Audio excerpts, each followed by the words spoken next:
Okay, welcome to the February 25th, 2025 Gloucester City Council meeting. This meeting of the City Council is recorded on Zoom with a link that is posted on the agenda. If you are calling in on a phone, and you can press *9 to request to speak. If you are watching on a computer or device, there is a raised hand button that you can tap or press to request to speak.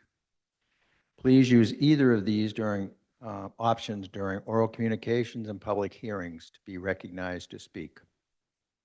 If technical difficulties arise and the Zoom link is interrupted during an in-person hybrid meeting of the City Council and a quorum is present, the meeting may continue after efforts have been made to reestablish the link. The minutes shall note the interruption. It is the finding of the City of Gloucester that no individual shall be denied equal treatment or opportunity because of their age, ancestry, color, disability, including intellectual and developmental mental disability, family status, immigration status, gender identity or expression, military status, marital status, national origin, race, religion, sex, or sexual orientation. Tonight in attendance, we have Dylan Benson, Ward 2 Counselor. Valerie Gilman, Counselor at Large. Counselor Frank Majota, Ward 4 Counselor. We have Ward 1 Counselor Scott Memard. Ward 3 Counselor Marjorie Grace. Counselor at Large Jason Grow. Council Vice President and Ward 5 Counselor Sean Nolan. And I am the Council President and Counselor at Large Tony Gross. We have in attendance with us remotely, we have Alex Koppelman, our Community Development Director, Connor McCorkle, our CFO, and Suzanne Egan, our Legal Department. In here in the auditorium, we have Nancy Pappas, our City Assessor. We have the Mayor, Greg Verga. We have Chris Lucido, the Harbor Master. And we have Jill Cahill, the Chief Administrative Officer. And also we have Kenny Costa is remote.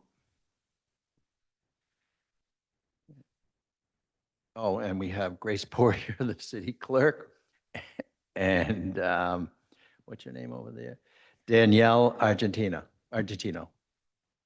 And we will now do a flag salute, and I believe it is Dylan Benson's turn.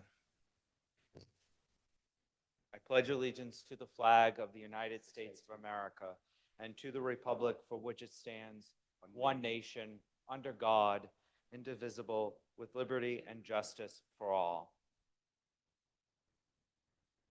I'd also offer a moment of silence to the victims of the continued war against the people of Ukraine.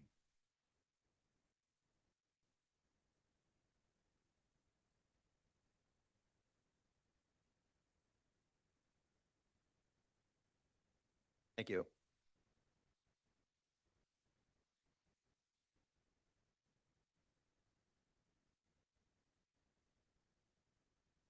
Okay, next up is oral communications. The public shall have the opportunity at every regularly scheduled meeting to be heard under oral communications on matters not appearing on the agenda. Oral communications shall allow any resident and/or property owner and/or business owner who has a request or complaint of any nature relative to city business to appear before the council, make their statement without debate, and the City Council will refer matters to the office of the mayor. Person speaking under oral communication shall be limited to 3 minutes each. Is there anyone in the room who would like to speak under oral communications?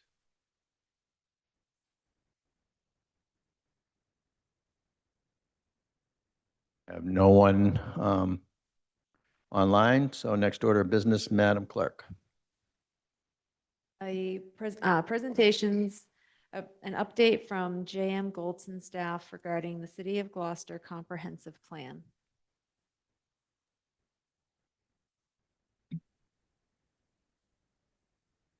Councilor Worthley has just joined us. Good evening, councilors. Do a quick introduction. As you know, when I first took office, one of the things I committed to was updating Plan 2000, which by now is a quarter century old, which is our master plan. And we got things moving on the city's new comprehensive planning process. So tonight you'll see here a presentation from J.M. Goldson, who are our technical assistance provider, and their project manager, Laura Smeed, will be presenting the slides, which I think she sent you ahead of time. And then you'll hear a little bit from our community development director as well. This is our vision for what our city will be for the next 5 to 10 years. It's our vision, not my vision. And we need your input, you, the council, you, the public. A survey was recently added to the city's website, so people should please log on and participate. We have flyers in the back in 2 languages. And to date, we've had over 3,400 participants through this process.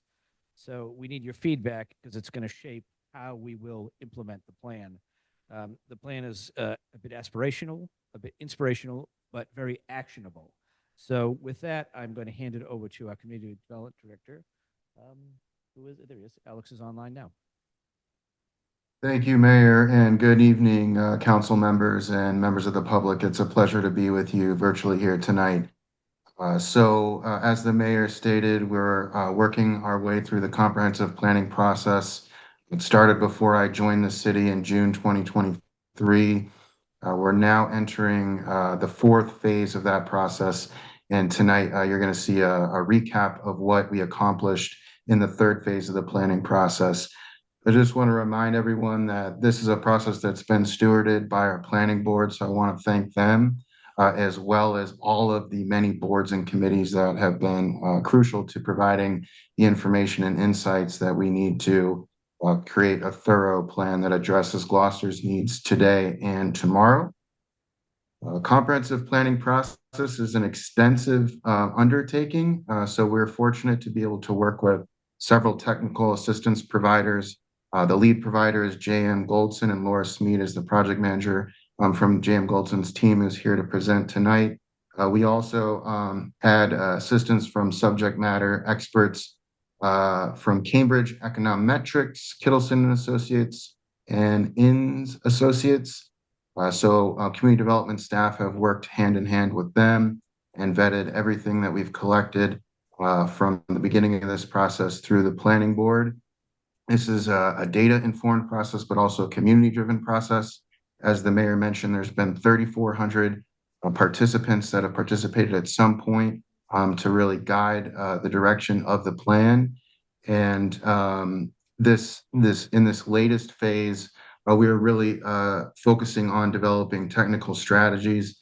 So we had technical working sessions to really understand some of the detailed aspects of all of the different goals and strategies put forth in the plan. That was vetted by our planning board.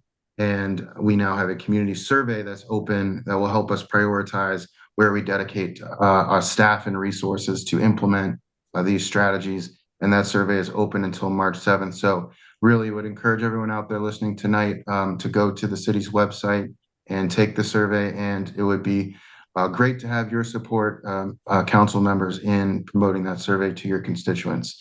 I will be here to answer any questions that you may have, but at this time, I'm going to turn it over to the J.M. Goldson project manager, Laura Smeed, for a recap of the phase 3 of the plan. Yeah, thanks, Alex, and good evening, city councilors and mayor. So let me share my brief presentation. As Alex mentioned, I'm going to give just a really quick recap of phase 3, and then I want to give you a preview of what to expect in phase 4, which will take us through the next several months. And phase 4 is the final phase, so it's an exciting place to be in this stage. So let's check in where we're at. So as you know, there are 4 phases that started all the way back in June of 2023, where we were understanding Gloucester's existing conditions, went through a long envisioning process with the community, and the past many months have been spent developing strategies and vetting the strategies. And we now feel like we're at a place where we have a short list of strategies that are undergoing just a very final kind of wordsmithing process, but we aren't expecting any major shifts in the strategies at this point, and now are ready to move into actually finalizing the plan, putting it into a more elegant visual document that's publicly accessible, and also making an action plan together. And I'll explain a little bit about what that is. So as we mentioned, the goal of phase 3 is to create and vet strategies to support the community vision and goals. We started with a preliminary list of strategies, vetted those through technical working sessions, vetted those through what we call roadshows, so separate other meetings with boards and committees, revised those a couple of different times, and now are at a strategy shortlist. So we have several goals and related strategies supporting each of the core themes and ultimately the community vision. And you can see, you're probably already familiar with that vision and core themes and goals. Those are online, and we expect the final strategy language to be available shortly.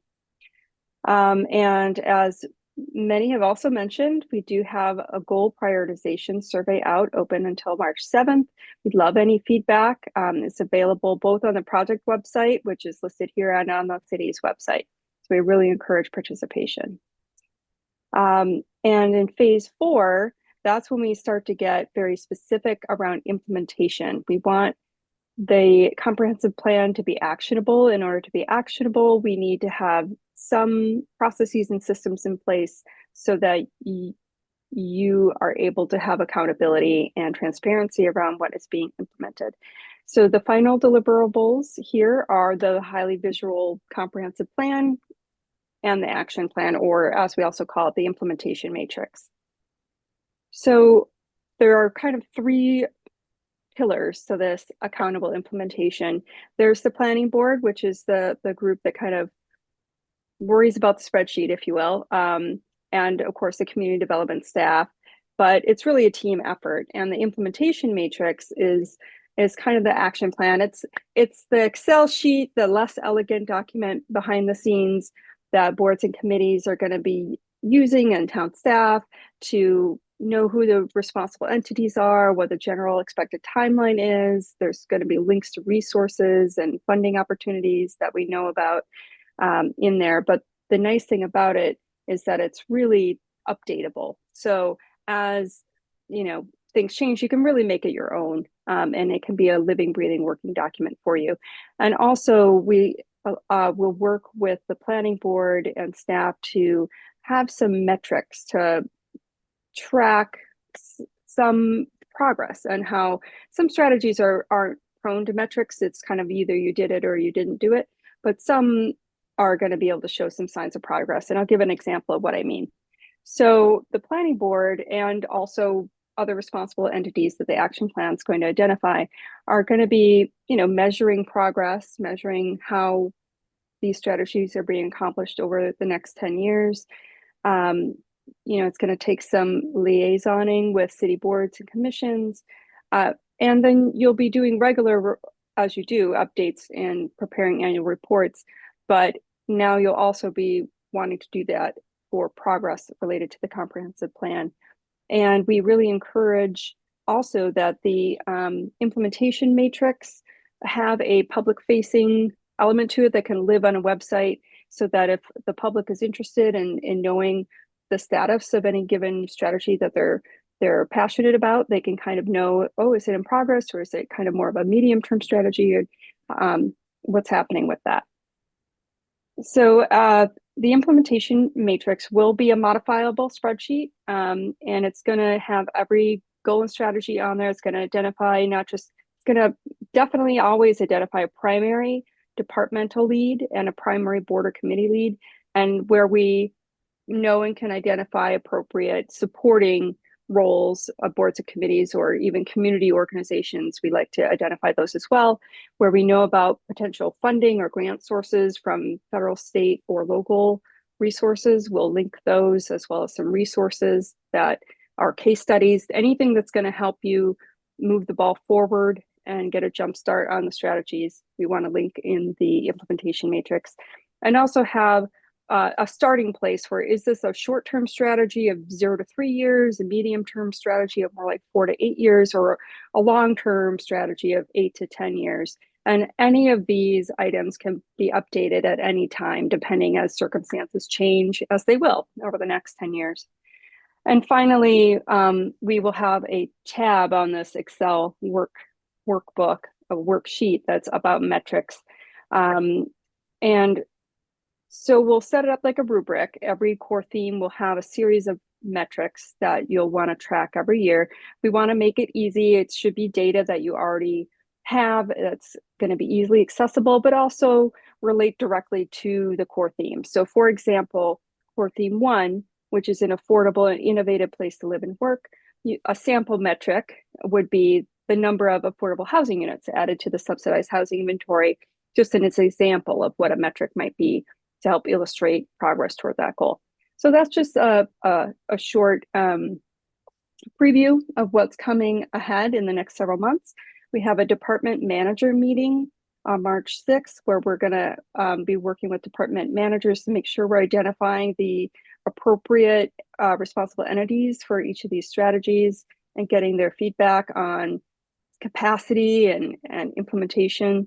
And then, as I mentioned, the community goal prioritization survey closes March 7th, and the next planning board meeting is on March 20th.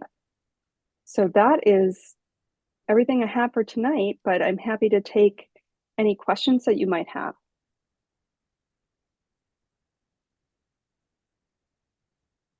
Councilor Grow.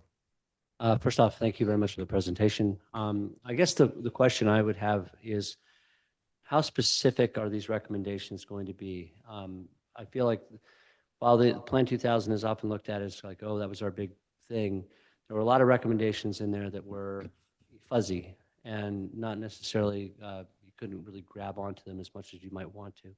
Are we going to be seeing sort of specific things that, you know, you should be looking at the following things, or I mean, something tangible that we can actually act on? Yeah, we definitely want it to be actionable. I would say it's a delicate balance, because you want to be specific enough that you're, as you said, you're able to kind of grab onto it and know what you're supposed to do with the strategy. On the other hand, sometimes you don't want to be so specific that you pigeonhole yourself into one idea. So often when we're wordsmithing the strategies, we'll give an example of what the action is that we want to do, but then give examples of, like, you might coordinate with this group or that group or something like that. And then reference in the implementation matrix, you might also spell out different, resources and things like that. Fortunately or unfortunately, because it is a broad 10-year plan, strategies aren't always able to get as absolutely concrete and tactile as you will get in a much more, say, 5-year strategic economic plan or something very targeted for a specific area of the city. But where we do know and have the specificity to give that, we certainly do. Sometimes a strategy is about more plannings, such as updating your housing production plan, for example. But these are meant to be kind of big ideas, but also actionable ideas. So yes, it is a bit of a delicate balance, but we strive to have it be specific enough and to be implemented, and so that people understand what it is. I hope that answers your question. In that same vein, it'd be nice to maybe look back at the Plan 2000 and see if there aren't common themes that reemerged in this planning process that maybe we didn't tackle in the last 20 years that we should be focused more specifically on in the next 10 years. Housing production is obviously one of them. Zoning for, looking at whether or not our zoning is necessarily appropriate for our current needs and whether or not that needs some adjustments. I mean, those are all topics that I hope end up being explored in the CPI, but also it'd be nice to know whether or not we've planned for this in the past and simply ignored it, which I think is something I think have to take responsibility for.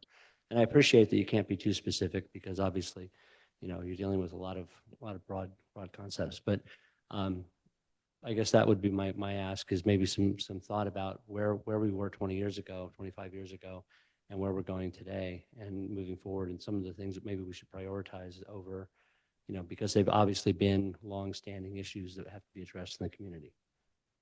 Thank you. Yes, I believe there was an audit done of the last comprehensive plan to understand what strategies were accomplished and not accomplished.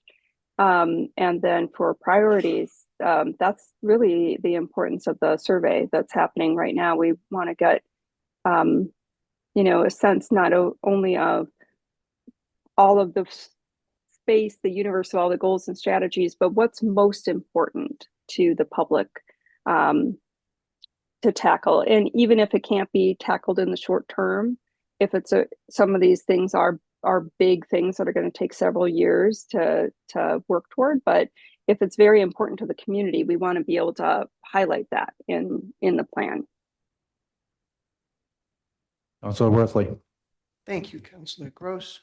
Just two quick questions. Thank you for your presentation tonight and how hard you're working on this. It's not an easy job. I was deeply involved in Plan 2000 and learned a lot, and a lot came from that. Two questions.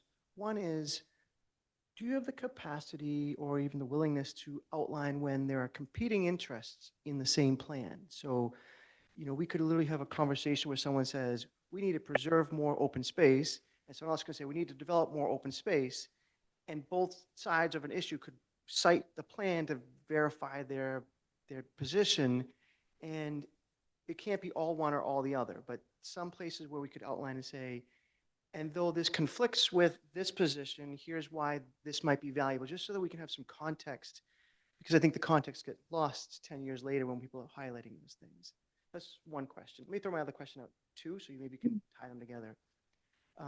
The effectiveness of Plan 2000 really took off when there was a coalition of all the boards and commissions that met regularly for a while. I think quarterly there was boards and commission meetings. Annual. What's that? Annual. It started out quarterly the first year, and then it went to annual after that. But there was also a plan implementation committee, and I think Bill Fonville, and Councilor Gross was on that.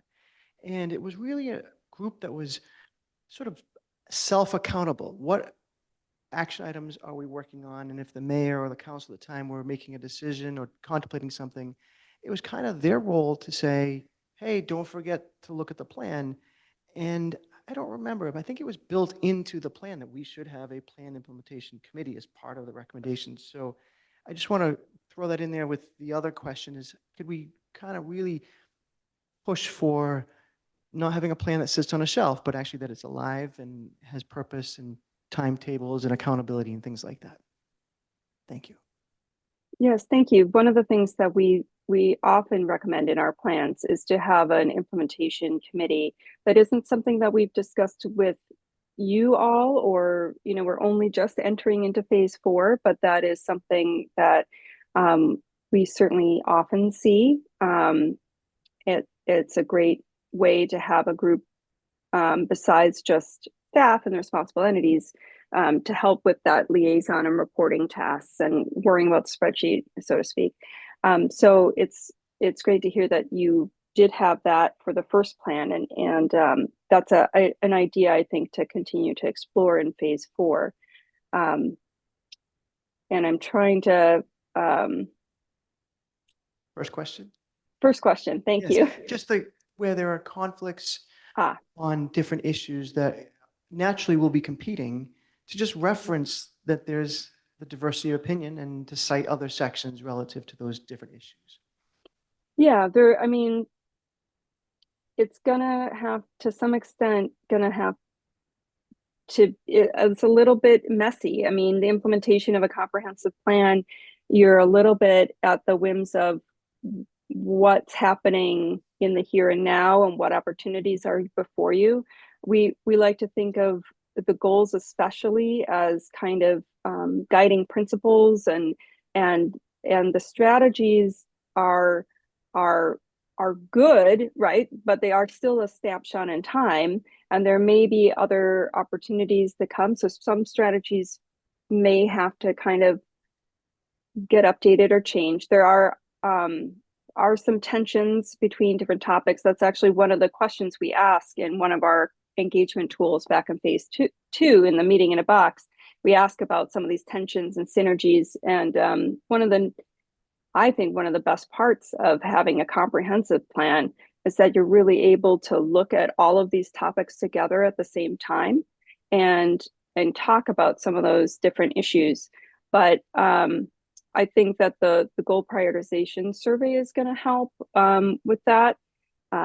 But sometimes even though a strategy may be flagged as short term, if there's a great grant or long term, I should say, if there's a great opportunity before you, sometimes you have to just move one thing up just because there's a good opportunity. But you can also build out this implementation matrix any way you like. It's a great resource to be able to say what barriers and opportunities are happening, and have some of those conversations with different boards and committees over some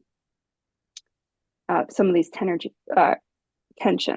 But I also think that sometimes there are opportunities to have win-wins where it doesn't have to be always one or the other, and looking for those strategies that might accomplish more than one goal at the same time, I think is where some of the best opportunities lie. Thank you very much. Thank you, Council President. Council Gilman. Thank you, Council President, and thank you, Laura, for your presentation and your work. So understanding that you probably work with many select boards and city councilors throughout Massachusetts, my question to you is, we're very lucky here because most of the work that we do in the city council comes as a recommendation from our advisory boards. But are there councils and select boards that actually take on some of their own roles in terms of rolling up their sleeves and seeing what else we can be working on that is part of that plan? So that's my first question. So I won't ask my second until you answer that. Oh, thank you. Yeah, there's only so many things I can hold in my brain at once. So the first question is, yes, I think that there are going to be strategies where the office of the mayor and the city council you're the key leadership to the city. So there are some of these strategies where you will either be a lead responsible entity or a supporting role for some of the strategies. I also think that often if an implementation advisory committee is formed, that is a great opportunity for having some representation from city leadership, like the city council, on an implementation committee. And my follow-up question is, sometimes there are things that we can, on the city council, play a legislative role in. For example, the whole metropolitan rate and how that is calculated has always been an angst. And I'm just wondering if that might be an example of something that we could roll up our sleeves and play a more active role in trying to see how we can lead that that issue, because it always gets back to that our numbers are less than what they're compared to, our actuals, and that doesn't really help us with real housing affordability issues. So I guess that's my second question. Would that be an example of something that maybe a council, I'm not saying our council because we haven't discussed this, but is that something that could be an opportunity in your view? I think the opportunity, in my view, is as much of a connection as can be made between the comprehensive plan and both policy decisions and funding decisions. Having systems in place where the comprehensive plan is a consideration in how things are prioritized for funding or how zoning changes are made. It doesn't have to be the only consideration, but it really, it's meant to have this life after we go along. So I love to see things like the comprehensive plan referenced in things like capital improvement plans or in other sort of policy decisions. It can be a very powerful tool that can really give a sense of, ownership to, and you can feel, brave to sometimes make big decisions if you know that the public is behind you. And I hope that we've done enough engagement in this plan so far, and will continue to do that. You'll have, a good understanding of where the public feels on some of these issues, so that even though you might hear the, sometimes it's more negative people who come out and speak out, but if the broader public is behind an idea, I hope that the plan will reflect that.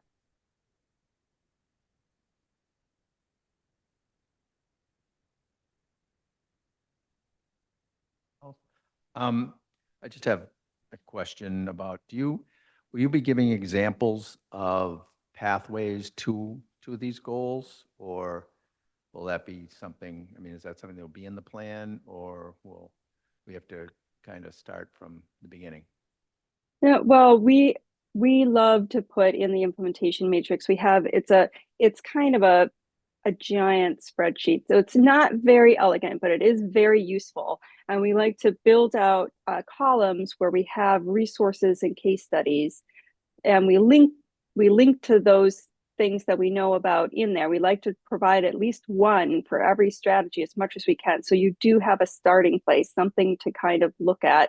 But often, your staff or members of the boards and committees are also very knowledgeable people that can help move these things forward. So I don't think you'll be starting from square one on any of these issues, because if it made it this far into the plan, it's something that's kind of, a lot of strategies didn't make it in. So I think the ones that we have left are ones that are very actionable and very important to the community. But yeah, we want to give you as many resources to hit the ground running as you can.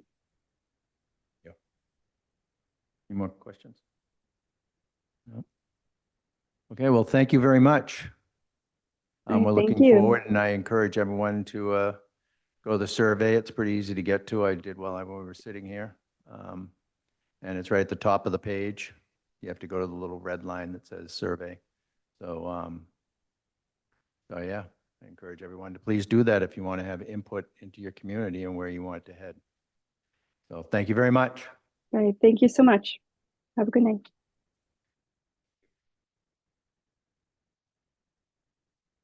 Next order of business, Madam Clerk. Confirmation of new appointments. And so, Vice President Nolan, you're up.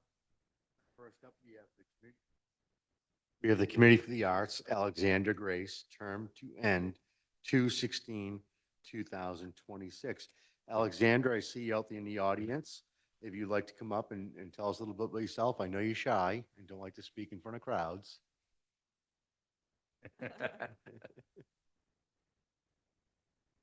Hi, everyone. My name's Alexandra Grace, although I think I might know all of you, perhaps. I am a local musician and artist.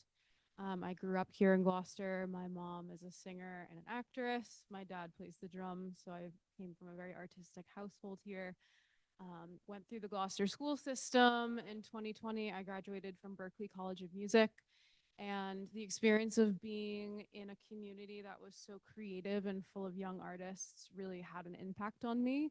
So after I graduated in 2020, I actually worked privately teaching for Adam Sandler and his children in their household. I was their private music teacher. And after I finished that job, I opened my own music school here on Cape Ann, Alexandra Grace Music. Currently, we teach about 100 of our community's youth and adults in singing, songwriting, various instruments. We host monthly concert series for our youth, etc. Just we do our best to get the young people here involved in the arts and music scene.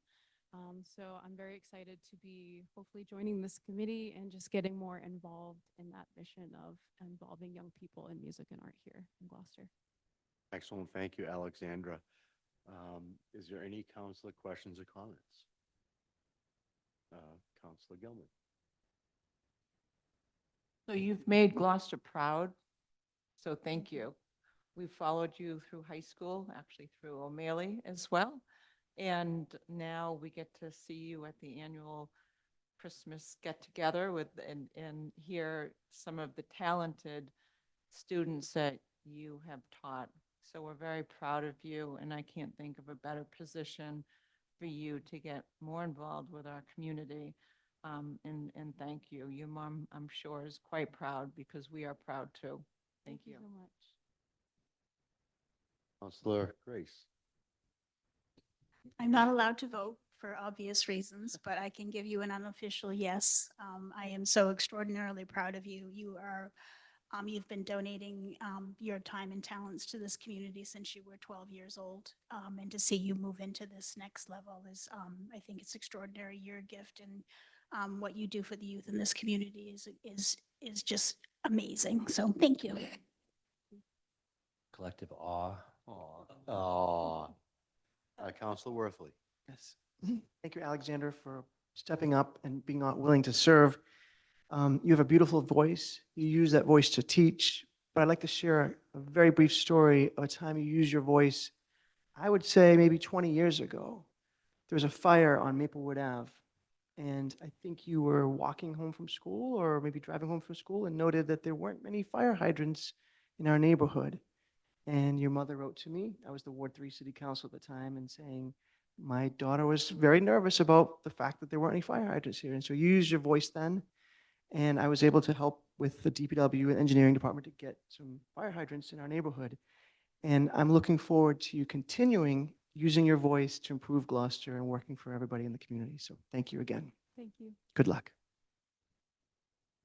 Any other counselors like to comment? All right, with that being Counselor Benson. I concur with my fellow counselors, and you come from a family of. Let Dylan face the microphone. Okay, you come from a family of folks wanting to serve and step up, and thank you for stepping up. And your resume speaks for itself, and you will lend that experience to this position. So thank you. Thank you. Thank you, Counselor Benson. Counselor Majota, did you have something to say?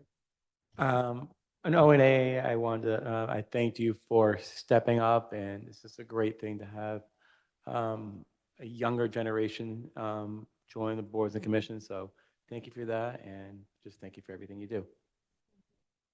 Excellent. With that being said, I'll read the motion.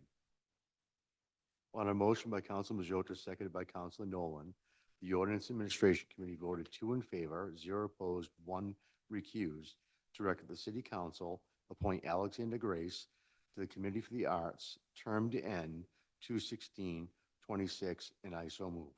Second. Motion made by Counselor Nolan, seconded by Counselor Majota. Discussion? All those in favor? Aye. All those opposed? The ayes have it, 9-0. Thank you very much, Alexander. 8-0. 8-0, sorry. One accused. Sorry, I forgot. 1 recusal. Congratulations. All right, next up, we have for the Gloucester Cultural Council, Rodney Christie, term to end 2/16/2028. Rodney, how you doing tonight? Good, thank you. And yourself? If you gave us a very vibrant view of your life at O&A, if you just want to give the rest of the council a discussion of why you're here and what you tend to do and why you want to help. Of course, my pleasure. I've been living in Gloucester currently since 2010. I graduated Johnson & Wales in 2008 and came up here to work actually at the Ocean View Inn, was starting my career in there and then slowly worked downtown. I currently right now reside in East Gloucester, really enjoy it. I currently manage the Salted Cod, so I've been working closely with the RNC and the artists that are in there, and you're really enjoying it. I met a fellow member of the Gloucester Cultural, Lynn McGuire, and she suggested the passion that I have for this town since I've been living here for so long, and I just always wanted to volunteer and help. And the members that I've met, I'm really excited to not just help the artists when I'm there during the winter, because usually it would close down and they wouldn't have sales. But last 2 years, been working with them, getting to know them. Now an opportunity to be able to help fund grants and get money to the industry and the artists that I like. So I definitely want to try to help the board. Excellent. Thank you very much, Rodney. Is there any questions or comments from the council. We'll start with Council Majota. Rodney, you're, when I met you in O&A, you were just very passionate. You still have that passion. Yeah. So just, you're gonna be a great fit. So, thank you. Congratulations. Pleasure. Any other councils like to comment? Counselor? Just like to thank you for, I'm the Ward 1 City Councilor, East Gloucester and Rocky Neck, so I'd like to thank you for bringing the life that you do, especially during the winter time with Salted Cod being open Oh, throughout. of course. Our mission is to be the heartbeat that brings the necks back. So we're very welcome. Thank Thank you to do that. Any other questions or comments? I, I was just going to say, Rodney, thank you. Your enthusiasm is very contagious. Don't dull your light ever. Appreciate it. Thank you.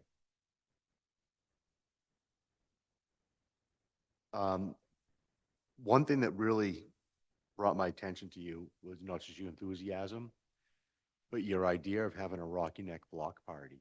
Oh, yeah. I've been talking to many of the residents down Rocky Neck. And that could be a blast. There's so many different things that a lot of locals haven't seen in years. They haven't been there. Yeah. And I thought that was a great idea. I mean, it's Like going to the be a theme lot it of would work be a for you. shop, drink, eat local. So Yeah. we just bring all the local businesses in town, whatever our bubble is, whether it be Gloucester or Cape Ann, if you're a local business, to get you to come there, you wouldn't have a stand fee. So we'd be able to celebrate all the business and give them almost not a free, because they still have to pay for what they bring, but an opportunity for them where they wouldn't be to be able to just show off their business. And I would definitely suggest that you work with the Verger administration on that, because I think a block party on Rocky Neck would be a wonderful time. Yeah, because if we're able to close down Main Street and Rocky Neck being its own little loop, we should be able to do that no problem. Excellent. Thank you much. Councilor Gross. Oh, I'll make the motion. Okay. So with that, we have a motion. On a motion by Councilor Gray, seconded by Councilor Majota, the Ordinance Administration Committee voted 3 in favor, 0 opposed, to recommend the City Council appoint Rodney Christie to the Gloucester Cultural Council, term to end 2/16/28, and I so move. Second. Motion made by Counselor Nolan, seconded by Counselor Majota. Discussion. I would suggestion, since I hung around Rocky Neck in my youth a lot, they had, the block party could be themed. They used to have the Beaux-Arts Ball. Yeah, they had that this past winter over at the 51. Yeah, I would suggest summer, they had it in the summertime. And it was a huge success. So that may be, you know, if we reestablish that in the summer, it was quite well attended and quite festive. You know, it always had a theme, so there was Yeah. costumes. Yeah, like when I was discussing with the board last Tuesday for like an example of how the day would go, like sunrise. I have a lot of friends who do yoga, so I'm pretty sure I could get them time to do like a yoga sunrise thing. During the day, there'd be like bouncy houses, face paints, things that'll get the kids to come down, keep it on a Sunday, then say afternoon comes, maybe hire someone to play jazz, fill the air with that. And all the residents, a lot of people miss Reggae Sunday, so come sunset time, hire a reggae band and fill the neck again with reggae music on a Sunday. All right, thank you. Thank you so much for stepping up. All right. All those in favor? Aye. Opposed? The ayes have it, 9-0. Next Thank you up. very much. Thank you, Rodney. Next up on the Shellfish Advisory Commission, we have Peter Vatier, term to end 2/16/2028. Peter, how you doing tonight?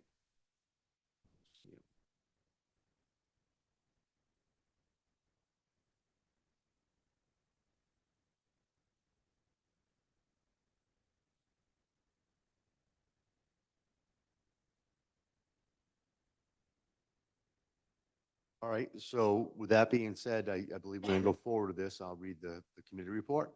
On a motion by Council Majota, seconded by Council Grace, the Ordinance Administration Committee voted 3 in favor, 0 opposed, to recommend the City Council appoint Peter Vatier to the Shellfish Advisory Commission, term to end 2/16/28, and I so move. Second. Motion made by Counselor Nolan, seconded by Counselor Grace. Peter is the liaison, I believe, from the Conservation Commission, so he's already sitting on the Conservation Commission. Okay, any more discussion? All those in favor? Aye. Opposed? The ayes have it, 9-0. Next order of business, Madam Clerk. The consent agenda. Would any councilors wish to pull any matter off of the consent agenda? Counselor Grow, then Counselor Worthley. I have mayor's report number 5 and number 6, please.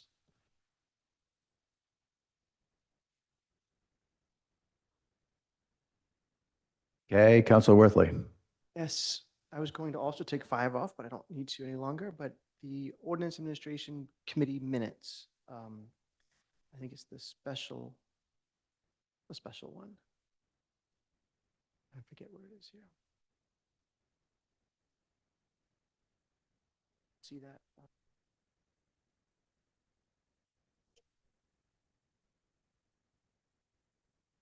Ordinance Administration Committee meeting.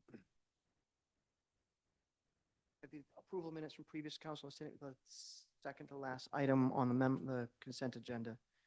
18. That's right. Thank you. Thank you. Okay.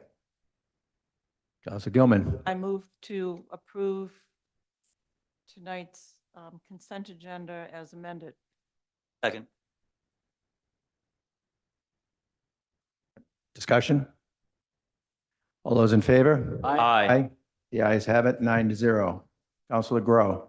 Yeah, we can handle both of these in one fell swoop. I was hoping we could get a statement from the administration that these grants that are on the consent agenda means that we are moving forward and able to receive them.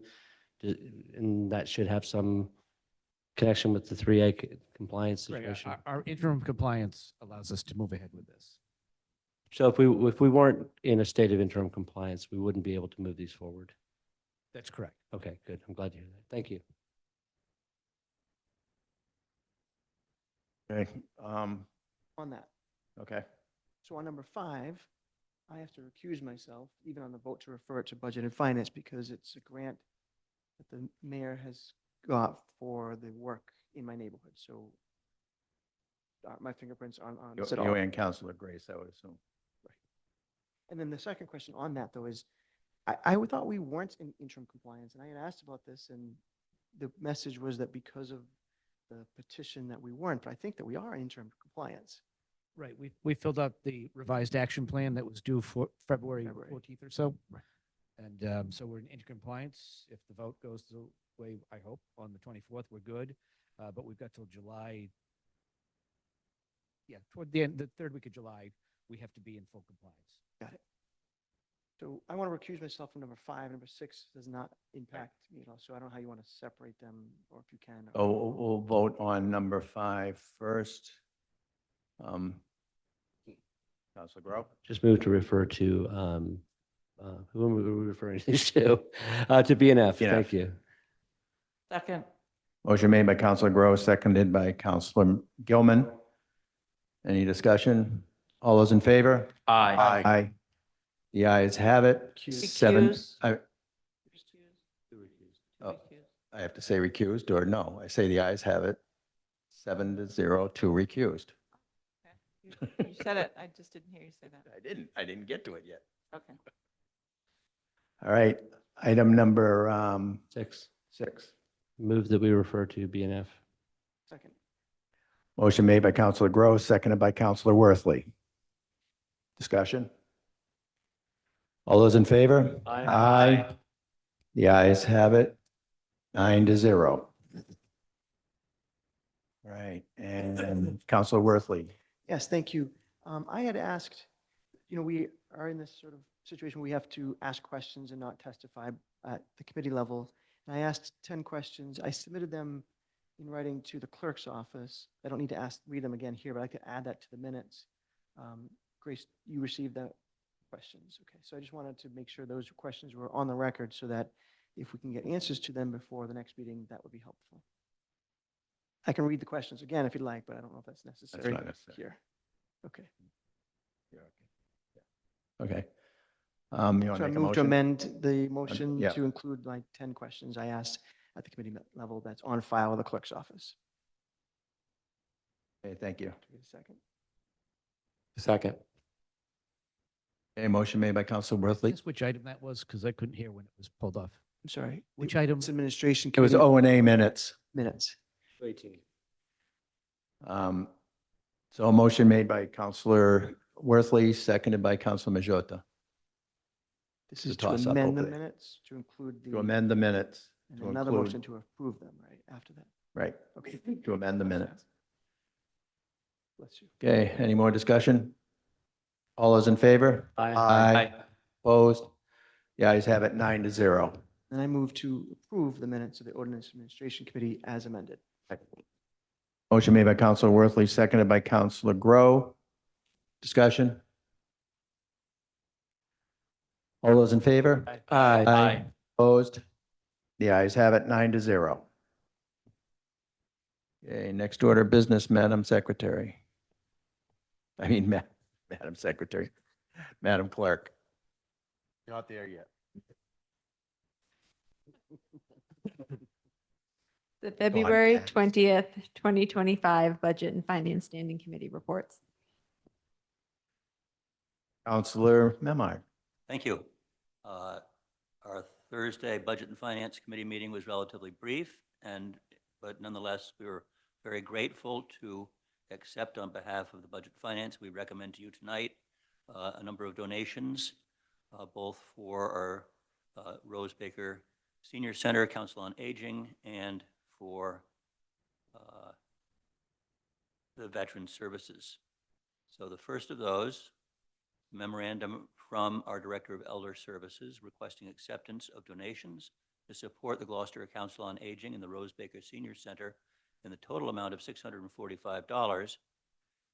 On a motion by myself, seconded by Councilor Worthley, Budget and Finance Committee voted 3 in favor, 0 opposed, to recommend that the City Council accept various cash donations under Mass General Law 4453A to support Council on Aging programs and activities in the total amount of $645 from the following members and business partners within our community to whom we are very grateful.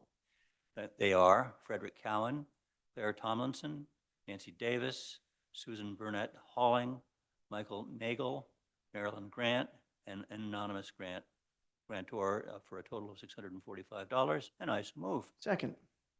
Motion made by Counselor Memard, seconded by Counselor Worthley. Discussion? Seeing none. All those in favor? Aye. Aye. Opposed? The ayes have it 9-0. And our second budget and finance item for you tonight is a memorandum from the Veteran Service Director requesting our acceptance of donations to support Cape Ann Veteran Services in the total amount of $200. And on a motion by myself, seconded by Councilor Worthley, Budget and Finance Committee voted 3 in favor, 0 opposed, to recommend that the City Council accept various cash donations under Mass General Law 4453A to support veteran services in the gross amount of $200 from the following members and business partners within our community to whom we are very grateful. And they are Gloucester Police Relief Association, Deborah and Jeffrey Litka, and Ed Camo for a total of $200, and I so move. Second. Motion made by Counselor Memard, seconded by Counselor Worthley. Discussion? Seeing none. All those in favor? Aye. Opposed? The ayes have it 9-0. Next order of business, Madam Clerk. The February 18th Ordinances and Administration Standing Committee report. Counselor Nolan. So first up, we have CC 2025-007 Worthley. Request the administration facilitate a management audit of the school department with the Massachusetts Department of Elementary and Secondary Education, DESE, in the accordance with the Gloucester City Charter, Section 7-12, Management Audits, and request a district review report.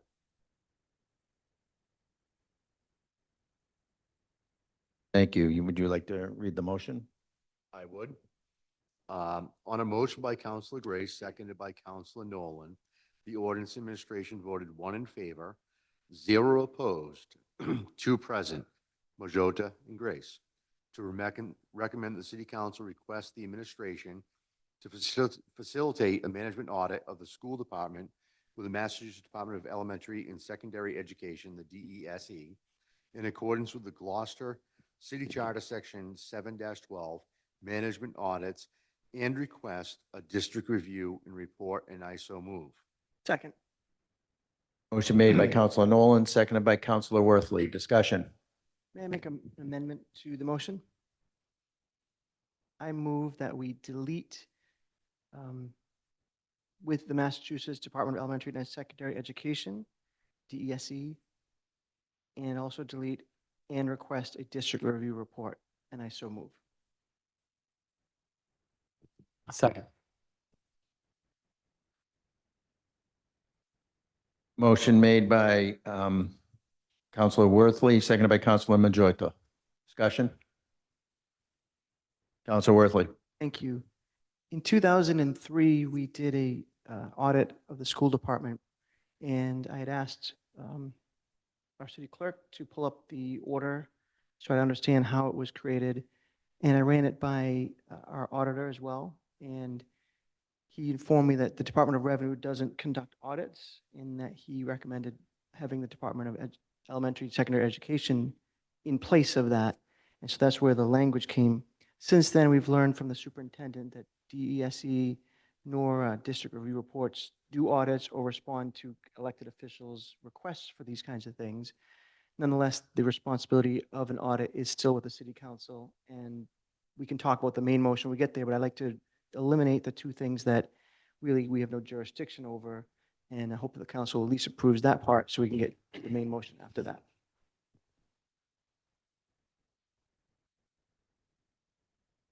Okay, on the amendment, no, Counselor Gilman. Is it possible that we could put on the screen what the letter was from the superintendent? Because it is relevant to the conversation. We passed that out after the meeting, and I just think that it's useful to understand and to share that with the public. I can read it. I have it right here. There is fine with me.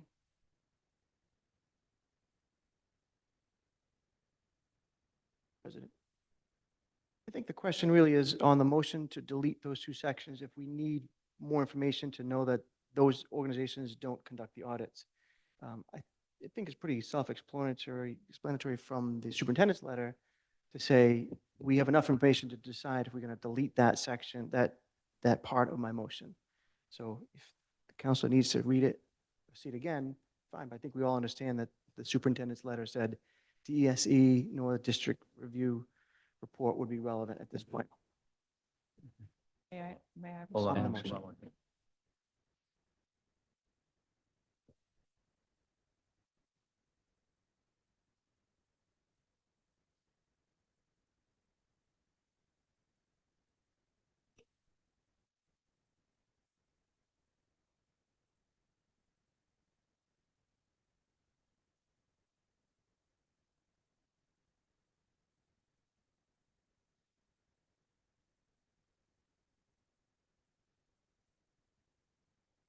I think that does have a certain amount of relevancy of what we're discussing. Sure. That's all. I agree. And if we needed it, though, but I we think do. Oh, but it was entered, the question was entered by you, so I think let the public I get it. know what's going on.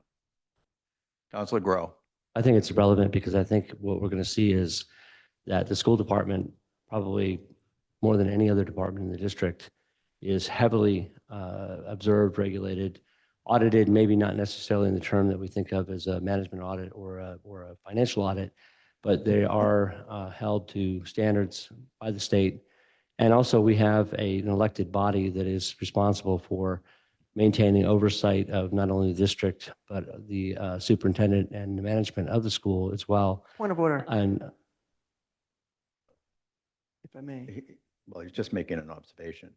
No, the amendment is to delete the part that references these other organizations. We're not talking about the school committee right now. We're not talking about the other regulations that the school department is under. So We have them up there. And That's why I understand think it's those a relevant those thing to be arguments were reading. all made in 2003 also. So what it says is the district reviews do not happen on specific cycle or schedule.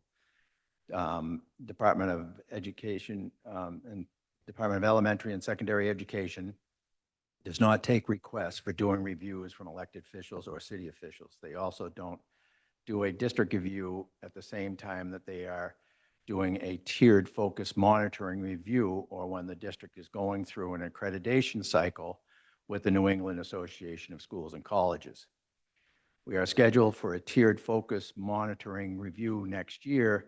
During that process, the Department of Elementary and Secondary Education will evaluate the district in these areas: licensure and professional development, parent, student, community engagement, facilities and classroom observation, oversight, time on learning, and equal access. So the, and they mentioned 2 other of the audits, and they are constantly, and when I was on the school committee, it made me nuts how much of unfunded mandate there was in their audit, how much they demanded of the administration. So I don't know if the administration would like to weigh in on this during the discussion period. My amendment to delete Oh, those. on the amendment? Okay, yeah, let's I vote think on the, that's- let's vote on the amendments. Because you're right. Thanks. So all those in favor of the amendments? Aye. Aye. Aye. Opposed? No. The ayes have it, 8-1 on the amendment. Mr. Mayor, Wait, can I speak on my motion before we start deliberating? Just voted. I mean, it's my motion, but, okay, yep, sure. okay. So the motion now is to follow the charter and conduct a management audit. But what we're asking is not to spend money yet. This decision doesn't do that. This decision doesn't authorize an audit. It's a request to the mayor to coordinate it. If he comes back and says it's not a priority, if he comes back and says, here's what it would cost, or an estimate, and we have a decision, that would be a budget and finance recommendation on how much, and if that's the right thing to spend the money on, that would be the case we do that. We don't have a budget for this, right? We have 30,000 in our budget. It's certainly not going to cost that. But this is a request for us to follow the charter. As we know, every department is required to be audited by the council or organization we hire once every 8 years. The last department we audited was the harbor master's office 8 years ago, right? City Council did not audit the harbor master's office. The Waterways Board did. Okay, that was a management audit though, right?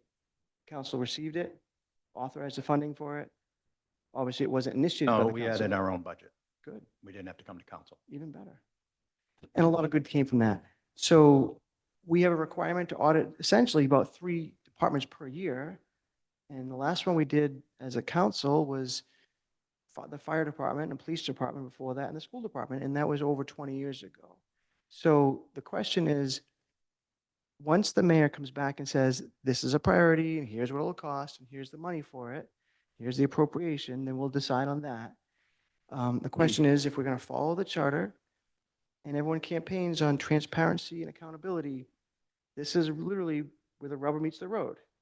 Well, there's also several other departments that have not been audited. If you want to talk about transparency, I mean, I think that's a little disingenuous to. No, it's not disingenuous Yeah, because it we look is. at the size of the departments, the amount of money, Well, and it may, look, here's what may happen. It may come back that we need to put more money towards education. It may come back that we're doing things perfectly, and that would be great credibility for the school department and the school committee. And if it turns out that they say, this could be done better, here's how this school has accomplished this objective, then it would be an opportunity for us to learn from that. Okay. After all that, what are you asking, that the administration, The is this a motion request to the administration? Yeah, that we would, as a Okay. council would say, All right, thank you. can you coordinate this? Thank you. Facilitates the right word. So let's just keep this to that topic, please. Yep.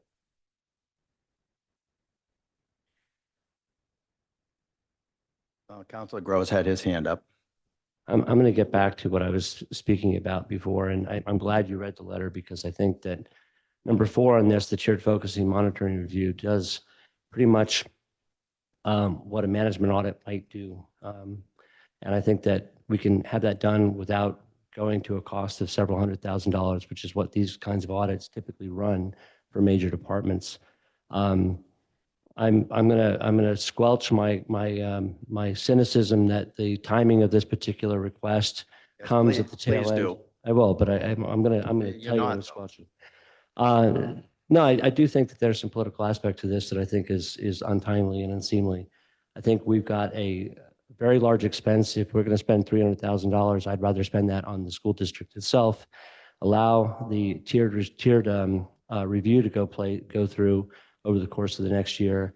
And I think that, as Councilor Worthley alluded to, most of these audits generally come back saying that we are understaffed, underfunded, that the resources aren't being applied. We don't apply enough resources to the departments.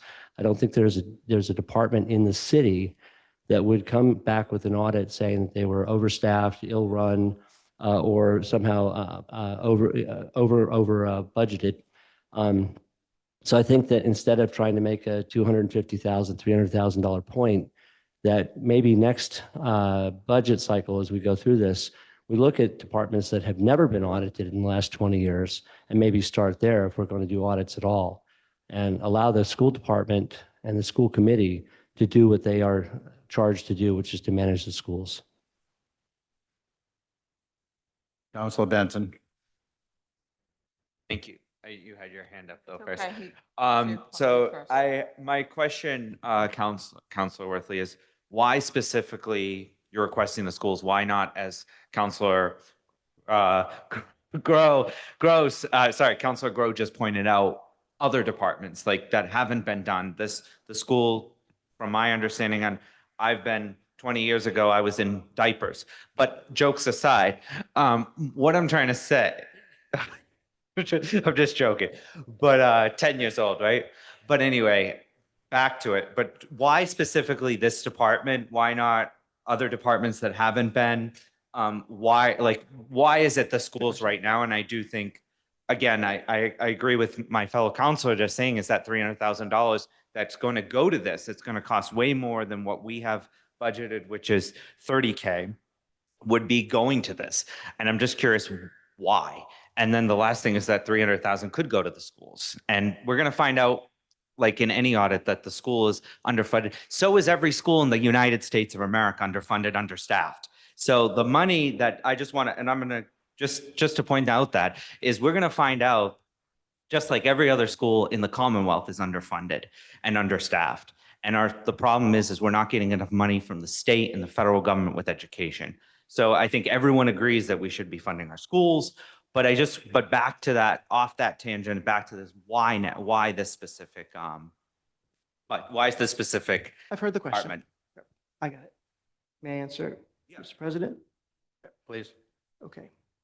So firstly, I'm not presuming a result, right? I think that there's a feeling like, oh, I'm going to find the silver bullet. I think if you go into an audit, you can never assume a result because then you're looking at things differently, right? I think if I were a school official, I'd say, I welcome it. I can prove that this makes sense and this makes sense. And if we're comparing to other school districts, well, here's why we can't do this or here's why we can do this. There'd be opportunity. And you say, why the school department? Why not all the other departments? Well, and I don't have the exact number, but the school department is roughly 50% of our budget. So if there were a place to either find a savings, or if there's a place we say we need to put more towards that, that would be the most impactful place. Now, if we want to do an audit of the assessor's office, I think we got 3-4 full-time people. If there's an incremental change and we say, oh, look, we could save this or add this, we're talking about a very small fraction of the total budget. So then, it is our charter, which we say we will follow the charter, says it's the city council's obligation to audit every department every 8 years. Okay, so we haven't done that. And if we're going to start doing it, it's going to take more than we've budgeted in the $30,000 or whatever, $40,000 in the city council, budget. So that's why we're asking the mayor to facilitate this. I don't know where he's going to find the money. That's his job. We don't encumber money. We don't appropriate money. We approve funding. So if the mayor says, here's money that we have for doing this, he would decide, and we would then decide ourselves if it was worth doing. Now we talk about, why now? Why, it's going to cost us, first I heard 100,000, then I heard 150, now 200 and 300,000. We don't even know. And look, if it's a lot of money, we'll find out in an RFP request, which doesn't cost us money to send out a request for proposal. But I didn't hear anybody here complaining about the unbelievable costs incurred when we hired a public relations firm during the teacher's strike. $170,000 gone. What is this? Wait, Point of no, order. I got to talk about the things I got to talk Point about. of order. None of us Let's complained let's about please that money. keep it on this. Yeah, but I'm No, saying we're no, talking. we're talking okay. about this. Okay, so we talk about money wasted. We don't even know what it would cost yet. So how can we determine that that money is better spent giving it to the school? We're just throwing out political statements. I was the only one here who supported the school department budget, by the way. So I'm not going to sit here and say I'm not going to let anybody else tell me I'm anti-education or I'm anti-teacher. That's not what this is. It's a management audit request to ask the mayor to facilitate it. We will have many bites of the apple in terms of how much money, where's the money going to come from, and we can argue that then. This is just a request that we'd all make so that we can follow the charter. Thank you. I'd rather not have this go back and forth. Okay. This is Councilor Gilman. So I've got 3 comments to make right now. Number one, when this charter was developed so many years ago, the cost of this type of assessment was minuscule compared to what it is today. And when Councilor Nolan and I worked last year, 2 years ago, and I think Councilor Memard as well, on looking at that, we learned that when we did the RFP through purchasing, that it was like 150 to 180,000 for a small department, right? And that was just something, it was an insurmountable cost that was nothing like the 30,000 that we had budgeted. So the issue here is that our charter, if someone in this community would like to update the charter, we got pretty close to getting the charter with enough signatures. But this is something that is part of what we're talking Keep about. this on the motion, though. Okay. So, So on the motion, I believe that this audit that is going to be done next year is extensive. And it's done in a very methodical way by the people that understand education. And it's all part of it's in the queue. And that's really important to me. And if we want to ask when they get the results, if we want to have a joint meeting, that's something that we could always do just to understand what these numbers are and what the recommendations is. That's my second issue.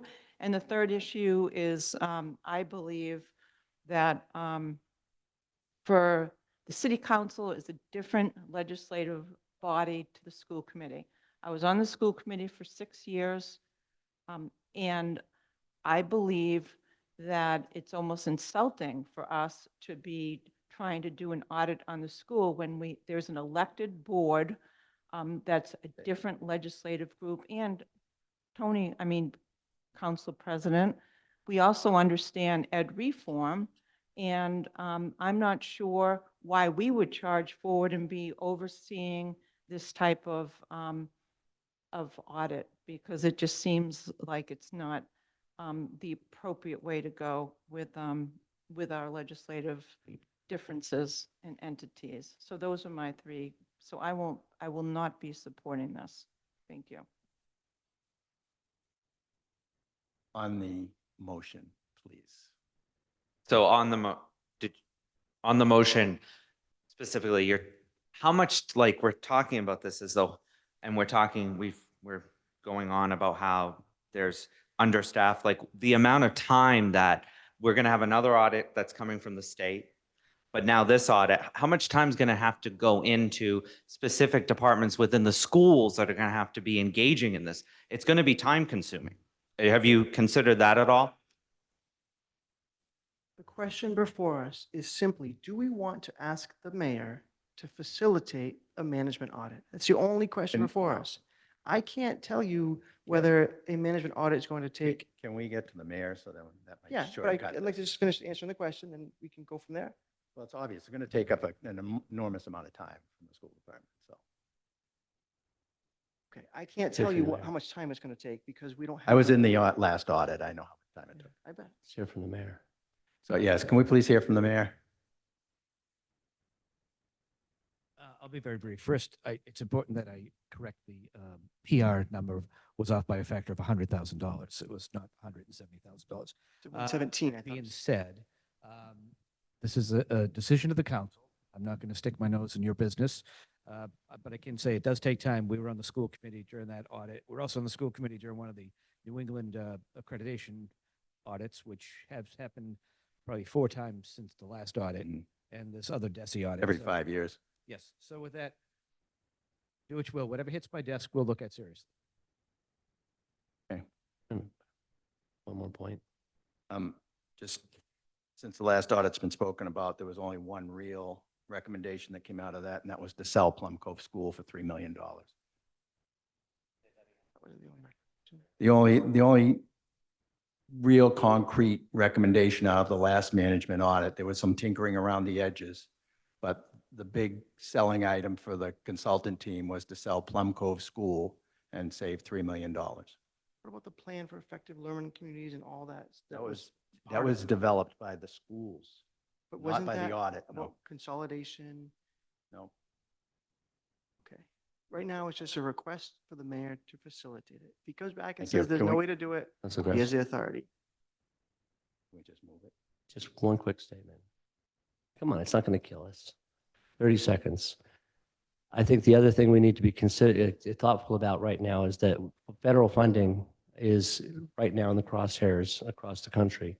And if we lose federal funding, the last thing we want to be doing is spending money on audits that we are going to need to be pumping into filling holes in Title I funding and other education funding and other federal programs that we may see cut in the next few months. So I think we should be very cautious about that. I'm going to call the question. Call the question. No, Marjorie hasn't I said just, anything. just for my own understanding, this is, the verbiage in here is it's a request to put it to the mayor. So it is a request. When that gets to the mayor's desk, what is the procedure? Can you just, if you feel as though it's not the appropriate thing to do, can you nix it right then and there? Or does this have to go back and forth again? Say whatever comes to my desk, we'll look at seriously. I've given my thoughts on the number of audits the school's been under in the last 20 years. But my question is do you have the authority at that point, if you look at it and you say, no, I don't think it's a good idea right now? Is that within your scope to be able to say no? And likewise, I don't have a printing machine to print out $30,000 times 10 or whatever it's going to cost. It's going to cost more than the 30 that's budgeted. I'm not But- talking about money. I'm talking about specifics. Your You- question is, can I, Yeah. Is that within your authority? yes, it is. Okay, that's all. Thank you.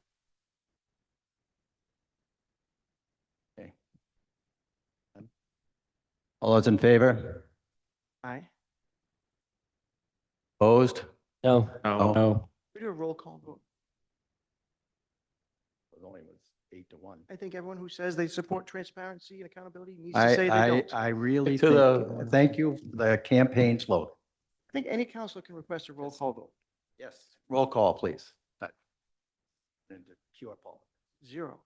Absolutely. Counselor Benson, No. Counselor Gilman, No. Counselor Grace, No. Counselor Gross, No. Counselor Grow, No. Counselor Majota, No in saving tax dollars. Counselor Memhard, No. Counselor Nolan, No. Counselor Worthley. Yes. Vote is 1 in favor, 8 opposed. The motion fails.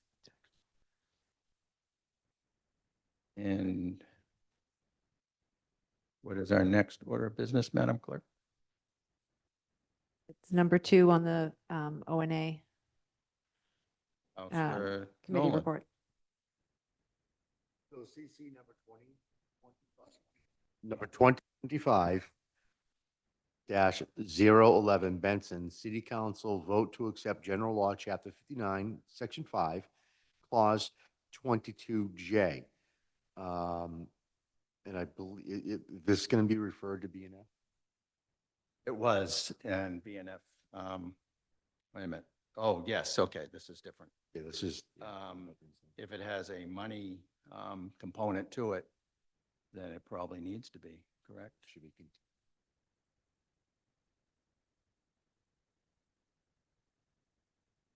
So we need a Move to refer to BNF. Second. motion made by Counselor Gross, seconded by Counselor Nolan to refer to BNF. Discussion? I think, do we have anybody who would like to speak to this from the city side? That's what I'm asking them. Oh, okay. Is there any information we need, or would you just as soon take it to BNF?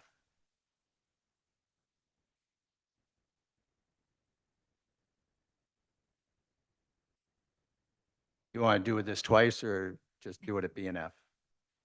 Well, that's up to you and the administration. There is a cost associated with the exemption, basically because it's increasing the amount that we can provide to veterans now by a certain percentage, this 22J. And then that particular cost is not coming with any additional reimbursement from the state. So there is a money component in terms of a cost that's going to be to the city. If you wanted to go to BNF, then we can certainly go that route. Yeah, let's just do that. Sorry, you hung around for, That's okay. okay, thank you. Thank you. So all those in favor to send it to BNF? Aye. Aye. Opposed? The ayes have it. Okay, next order of business, Madam Clerk. The February 19th Planning and Development Standing Committee report.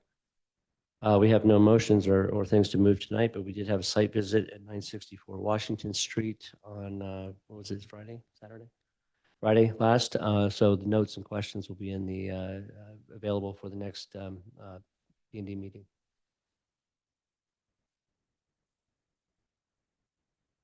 Next order of business. Public hearing 2025, number 4, loan order 2025, number 1, loan authorization request in the amount of $115,000 for the repair of private ways to 3 through 6 Harriet Road and 59 to 64 Grapevine Road. I'm going to open the public hearing. Those who would like to speak in favor? Did any counselor bring this forward or? Okay, Counselor Memard, would you like to speak to this? So as I think many of you are aware, this is a betterment request petition.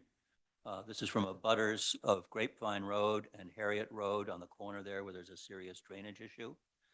Like all betterment projects, the city is facilitating a solution to a road problem on private ways. In this case, it's a little different. It's not simply paving, but it includes drainage and infrastructure. And the abutters to this project are in the immediate neighborhood and vicinity. It's not the entire length of Grapevine and the entire length of Harriet. Leslie Schlopak and Ed Anderson are two abutters who helped facilitate this. It's been in the works for many, many years. Ed Pasquina lived with this problem for many years himself, tried to make it into a water treatment, what do you call it, a feature in his yard, a water feature in his yard. But the residents have taken great effort, as all these betterment projects are, to mobilize, organize, understand the requirements in the clerk's office, and comply with a properly noticed petition. This has been reviewed by Budget and Finance and is now before the committee. This is, again, not an expense to the city other than we're going to pay we're going to borrow to pay for the improvements, but then it's fully reimbursed by the residential abutters to the property over the course of probably 10 years.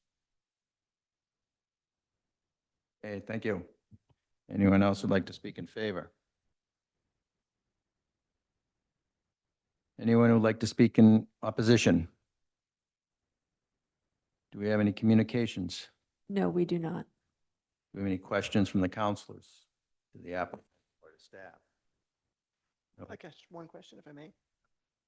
So firstly, I completely support it at the committee level. Would Grapevine Road possibly count as one of the kind of streets that we described when we amended the private road to public road acceptance process, cut through main thoroughfare for emergency vehicles, those sorts of things, where it's being bettered by the neighbors, they're paying for it. And then maybe we could work towards getting credit from the state for having it be a public road, because it is such a publicly used road. That's something that, I don't know if it would qualify under the conditions that we created for. Councilor Nolan has an answer. So in 2015, Mike Hale presented the city with 15 roads that he thought was worth taking as public due for the majority of use of public people, the length of the road that would make a difference in state funding, and the condition of the road. At that point, the city council had voted to accept that, and it went to the administration for their final approval. Grapevine Road was one of the roads that Mike had said was worth it for us to take. So somehow in 2015, and none of us were there, it went through and then stopped. So I don't know exactly what the process was, but it didn't go through the mayor's office, and that's the final go or no-go on these situations. But Grapevine Road was definitely a road that was selected by the DPW director as something that should be taken as a public way. So that should answer your question on that. Yeah, and I think we've got an opportunity if the neighbors are part of this, and then it's. Do you see being how, funded. how short the area of Grapevine Road that's being done? Yes, It's but like, the street is a long street, so. no, but there's only from No, number, the street itself, the whole street. I understand they're not doing the whole street. No, hang on. We're saying two different things. We're bettering the part that's really bad. No, they are bettering the part that's really bad. And the entire street isn't bad. And there's questionable, I'm just on the question. It's not before us tonight, though. This is the betterment that's before us tonight. So can we please stick to that? We not- can, but we just lose Not these try to opportunities. have these people lose their betterment? Wait, I'm not suggesting we lose anything. I'm trying to make sure that the city maintains the road after that. May I comment? Just this is an effort to solve a specific problem. There was no, this was a management reach as it was. We had to make a decision about who was directly an abutter to this problem at the intersection of Harriet and Grapevine. And this was determined to be a manageable solution. They did not anticipate being able to get all of the abutters on both of Harriet and Grapevine to participate in this, and they didn't ask for that. Councilor Wardley's point in general is certainly accurate, but that's not what these folks have asked for us from us tonight, and they are willing to step up to pay the cost for this betterment to the drainage issue and to resolve this problem before someone gets hurt. Also, can I ask questions? Sure. And correct me if I'm wrong, but I think that the ordinance that we passed had to do with taking roads after they were repaired, not taking them as, I think it was. That we would, if the road was 100%, Well, that's not what's before us. So I let's- understand. We're confusing, the issue's getting further and further The away from point what is it really that is, so. we're only dealing with such a small part. Right. We're not dealing with the whole road. We'd have to deal with the whole road. Any more discussion? Councilor Memard, do you want to read, which we should be actually having after the motion's been made? Councilor Memard, would you like to read the motion? Oh, and close the public hearing. Thank you. Excuse me. On a motion by myself, Councilor Memhard, seconded by Councilor Worthley, the Budget and Finance Committee is voted by roll call, 3 in favor, 0 opposed, to recommend to the City Council that they approve the following loan order. Ordered that the City of Gloucester appropriates $115,000 to the pay costs associated with the permanent repair, including paving of 3 to 6 Harriet Road and 59 to 64 Grapevine Road, private ways in the city, including costs incidental or related thereto, to meet the appropriation. The treasurer, with the approval of the mayor, is authorized to borrow said amount under and pursuant to Mass General Law, Chapter 44, Section 7(5), or pursuant to any other enabling authority. Although any borrowing by the city to meet this appropriation shall constitute a general obligation of the city and pledge of its full faith and credit, 100% of the amount needed to repay any borrowing pursuant to this order shall be raised in the first instance through the assessment of betterments upon the abutters of the specified private ways, the private ways, in accordance with Mass General Law, Chapter 80, and any other applicable authority, the mayor and any other appropriate official of the city are authorized to take any and all such actions necessary to assess the betterments described above, the term of which shall not exceed 10 years, or such shorter time as prescribed by the Mass General Law, Any premium received by the city upon the sale of any bonds or notes approved by this vote, less any such premium applied to the payment of such costs of issuance of such bonds or notes, may be applied to the payment of costs approved by this vote in accordance with Chapter 44, Section 20 of the general laws, thereby reducing the amount authorized to be borrowed to pay such costs by a like amount, and further ordered that the treasurer is authorized to file an application with Municipal Finance Oversight Board to qualify under Chapter 44A of the general laws, any or all of the bonds authorized by this order, and to provide such information and to execute such documents as the Municipal Finance Oversight Board may require for these purposes, and I so move. Second. A motion's been made by Counselor Memard, seconded by Counselor Worthley. Discussion. Counselor Worthley. Yes, I just want to continue showing my support for Councilor Memhard and how hard it is to work on these projects, and thank the neighbors for bringing this forward. This is going to solve a flooding issue, ice issue, a safety issue, and hopefully people don't start speeding because it's a better road after that. But I do want to give you credit for pulling this together. It's complicated in dynamics of private roads, especially parts of the road that aren't bad, and getting those neighbors to be on board or excluding them from this vote. I think it's fantastic that you've done this. I just want to make it clear to the public that no public money is being spent on this private road in the long run, once it's all paid back by the butters that are a part of this betterment. So I fully support it, and I congratulate you. Thank you. Any more discussion? Counselor Memard. I would just like to follow up and comment in thanks in particular to Mike Hale, our Director of Public Works.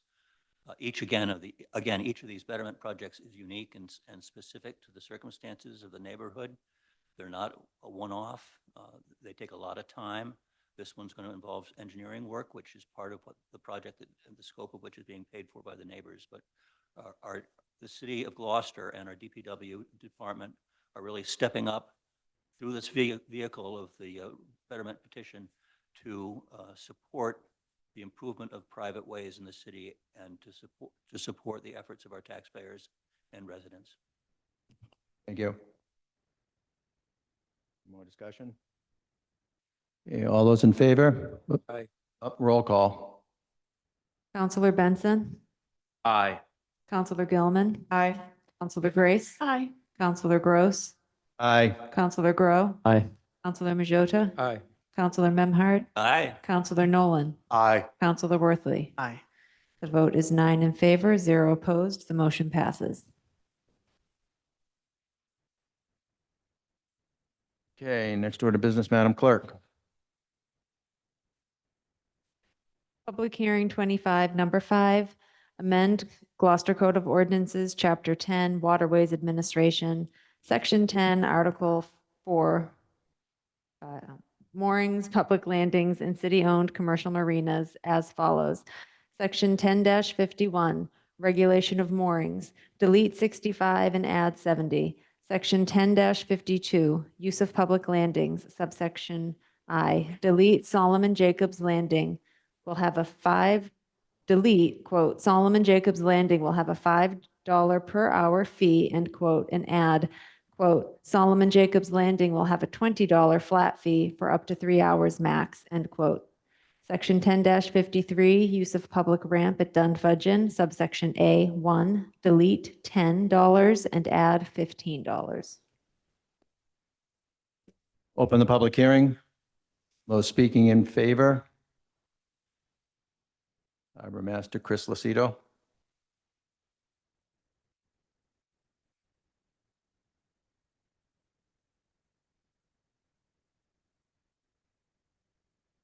afternoon, Council. Excuse me. I'm here seeking council authorization to make changes to these fees. I think it's important for these fees to happen as expenses and costs are rising.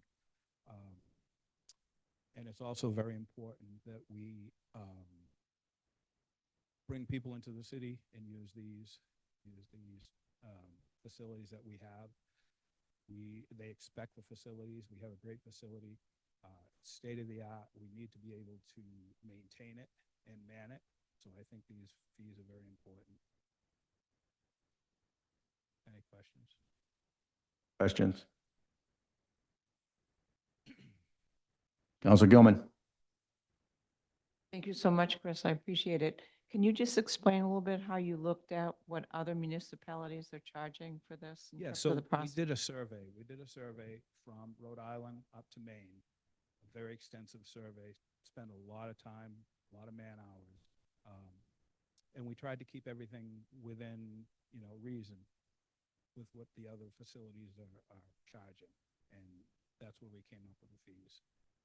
The raise the cost. Thank you. Council Grow. Just very quickly, and not holding you to any specific numbers, but do you have a general idea how much more money this is going to bring into the Waterways Board? We don't have an exact amount. It won't be substantial. We're going to continue to survey and do research to see where we are and where we may go in the future. Thank you.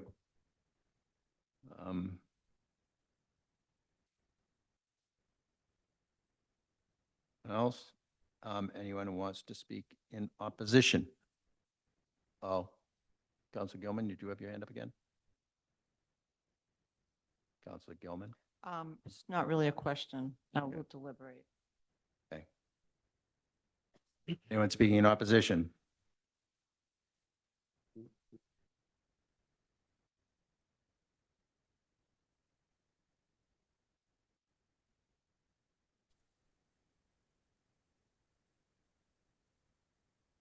Okay, you there, Donna?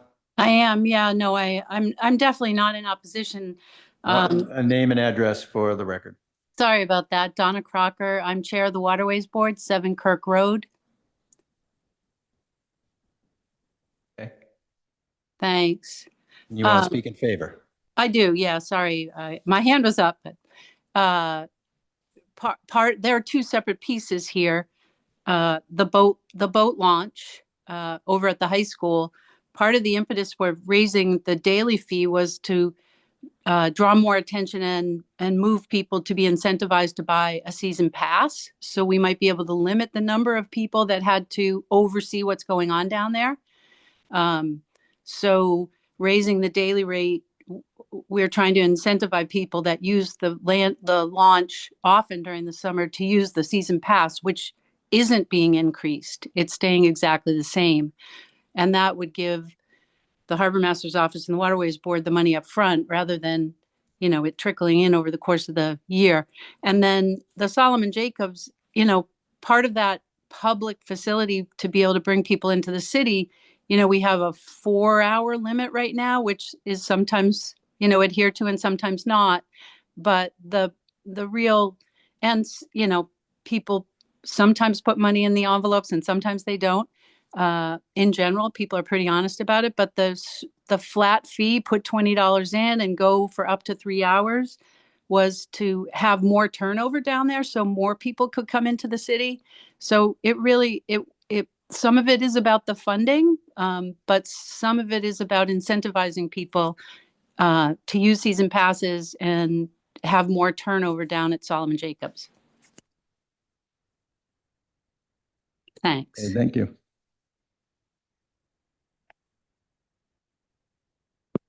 Okay, anybody else in favor? Anybody in opposition? Do we have any communications, Madam Clerk? We do not. Okay, Questions from counselors? Counselor Gilman?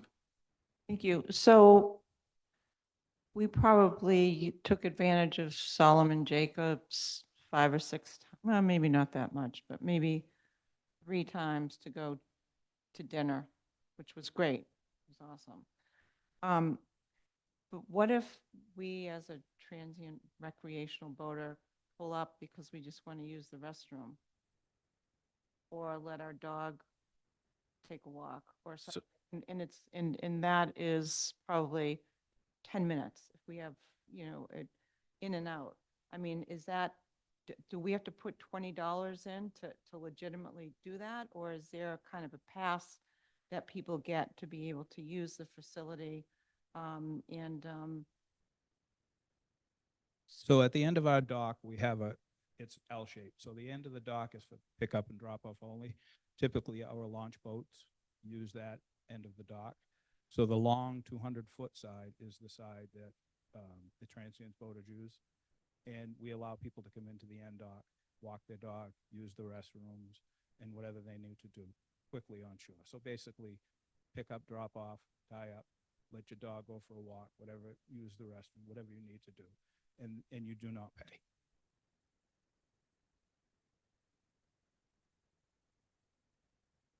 Okay. These are all in separate motions, so there'll be more Okay. discussion. Okay, thank you, Chris. Any other questions? Close the public hearing. Committee recommendation, Councilor Memard. As you said, there's several parts to this, quite some detail too. On a motion by myself, seconded by Councilor Worthley, Budget and Finance Committee voted by roll call, 2 in favor and 1, Councilor Gross, opposed. Recommend that the City Council amend the Gloucester Code of Ordinance, Section Chapter 10, Article 4, moorings and public landings in city-owned commercial marinas, Section 10-52I, as follows. Section 10-52, use of public landings, subparagraph I, delete, Solomon Jacobs Landing will have a $5 per hour fee, and add, Solomon Jacobs Landing will have a $20 flat fee for up to 3 hours maximum. And I so move. Second. A motion made by Councilor Memard, seconded by Councilor Worthley. Okay, I voted against this because I'm convinced that the 3-hour limit is too short. You know, people come from out of town. This is, that side of the dock is supposed to be for larger vessels. And I think that we would like them to have more time uptown. I don't think that it's a super overused dock. So I'm not quite certain I understand the logic behind the 3 hours, but I certainly don't believe it's necessary. And I'll be voting against it again because of that. Councilor Worthley? Thank you. So I voted for it in committee, and I'll be supporting it again tonight. I want to thank Mr. Lucido for his leadership and Donna Crocker from the Waterways Board. There is nobody policing the 4 hours, and there wouldn't be anybody there policing the 3 hours. So it's sort of on people's honor to come back and move their boat if that's the case, right? As I understand it. So it is policed on the weekends and holidays. Okay. We do have a dock master that's there from 10 in the morning till 3 or 4 in the afternoon.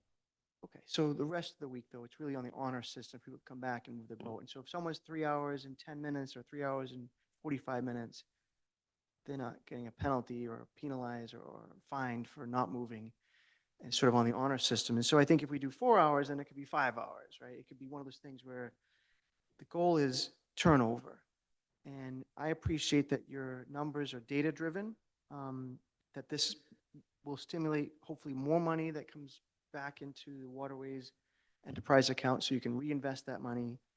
And it's really thinking about behavioral economics. How do we get people to make decisions to keep moving so that there's turnover and more people get to enjoy the harbor and enjoy our downtown. So I will be supporting it. And I know I had the Waterways Board support, and I appreciate their hard work. So thank you. Councilor Grow. Keeping in mind that idea that you have that 3 hours is too little, would it make sense to just amend and remove the max and do a 3-hour time period? So $20 flat per 3-hour time period. So if somebody wanted to be here for 6 hours or 5 hours, they'd pay $40. Is that something that would be manageable, that would deal with the duration issue, but also keep in mind an increase in the actual revenue? I can certainly bring it back to the waterways board. I think they're looking for a decision tonight, so I think. Just made a Councilor motion. Gilman? I mean, yeah, we can entertain them. So I have a lot of respect for how this process came. Councilor Worthley said this was data-driven when I asked at the subcommittee level if they had done any studies on this, and they had none. There They- was a they didn't. study, there was a study on the rates per. It foot was not for- on this when I asked Chris if they had done any. On the action, on Solomon Jacobs, there wasn't any. There was just a Thank few you. phone calls to neighboring areas. Oh, Would it be out of line, Council Right. President, to ask I just wanted to correct that. ask the chair of the Waterways Board if if this is something that they would like to entertain? We can do it tonight, or we can move it back. I mean, I agree, we probably want to get to it, but let's see if we can split the baby here. Another option would be $5 per hour after the 3. Can I just speak from a resident, please? Yep. So, so we want to go to dinner, and we're not going to, $20 is a lot of money to go for an hour and a half, personally. Right now, $10, which is for 2 hours, is reasonable. We fill out the little envelope, we put our phone number, and we go, right? So it's $5 an hour. So typically, if you want to just Right. run into a restaurant and have a quick dinner, and take advantage of our great restaurants.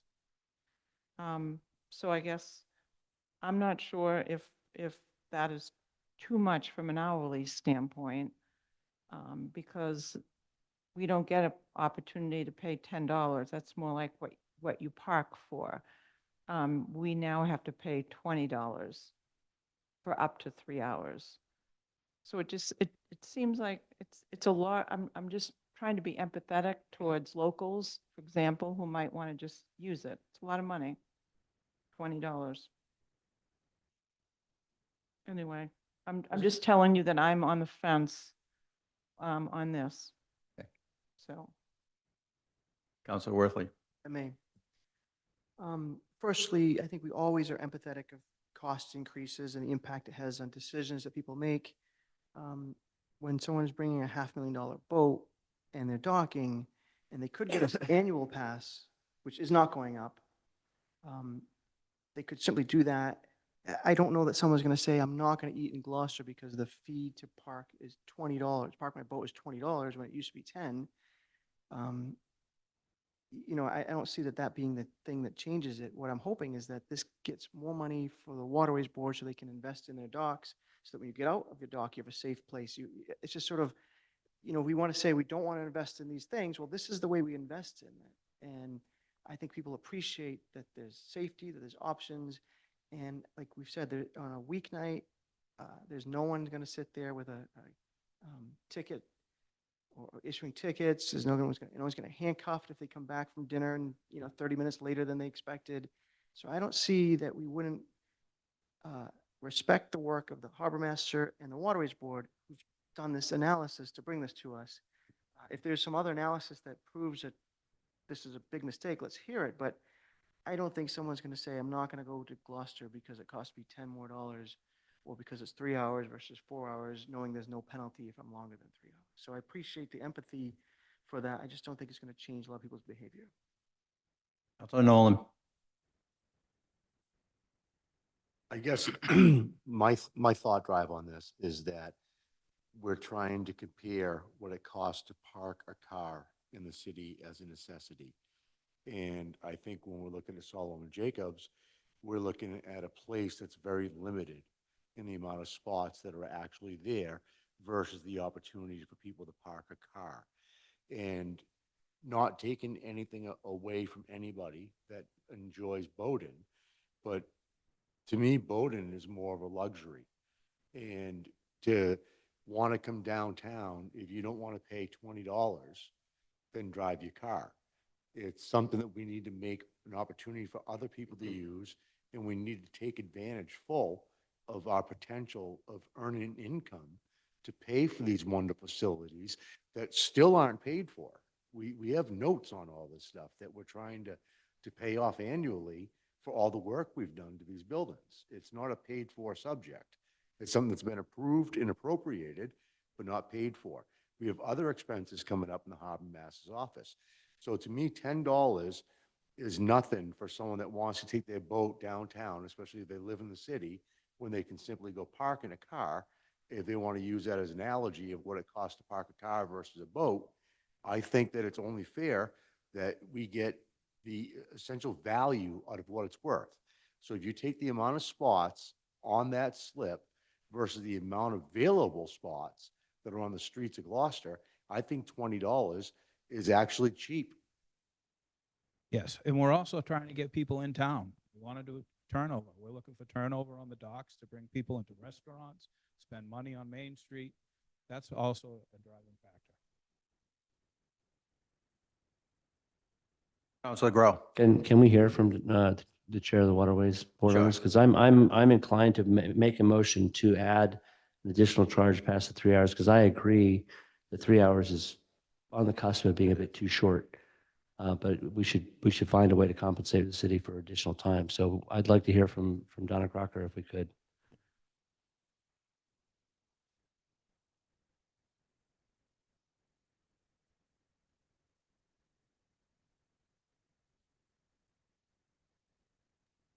Thanks, Tony. Councilor Gross.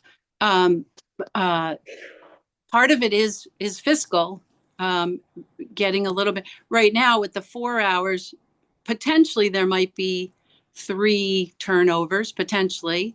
But this allows for another whole turnover. And I'm just going to say, Councilor Gilman's saying that 3 hours is too much to go to dinner. It takes her 2 hours. And we don't have, I mean, I guess we could poll the people coming in or have somebody there with a clipboard to see how long people actually stay. But we have such limited space to pull a boat up, anywhere in Gloucester publicly to go into town. This was the compromise to get a little bit more turnover, get some more people in town, and also maximize the revenue from the dock.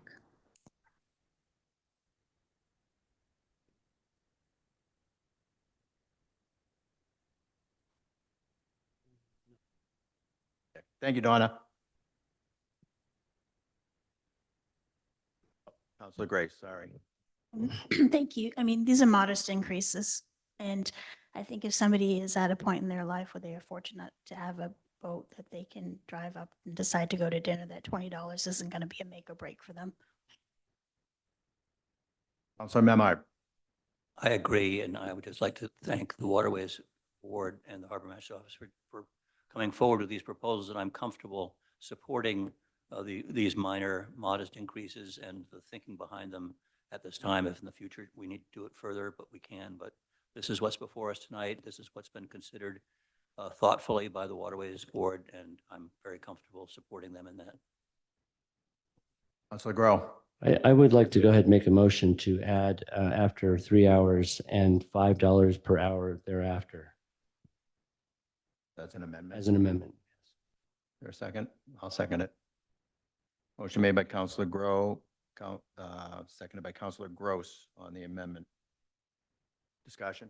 I just think that I agree with you, 3 hours. I mean, I see the balance point here. 3 hours is pretty close to the edge of the minimum amount of time. And certainly, a lot of people are only going to be a couple of hours. But if I want to go at 4 o'clock, pull up my boat, go shopping, walk around downtown, and then have dinner, that's 4 hours. And so I think we ought to recoup some of that money in beyond the $20.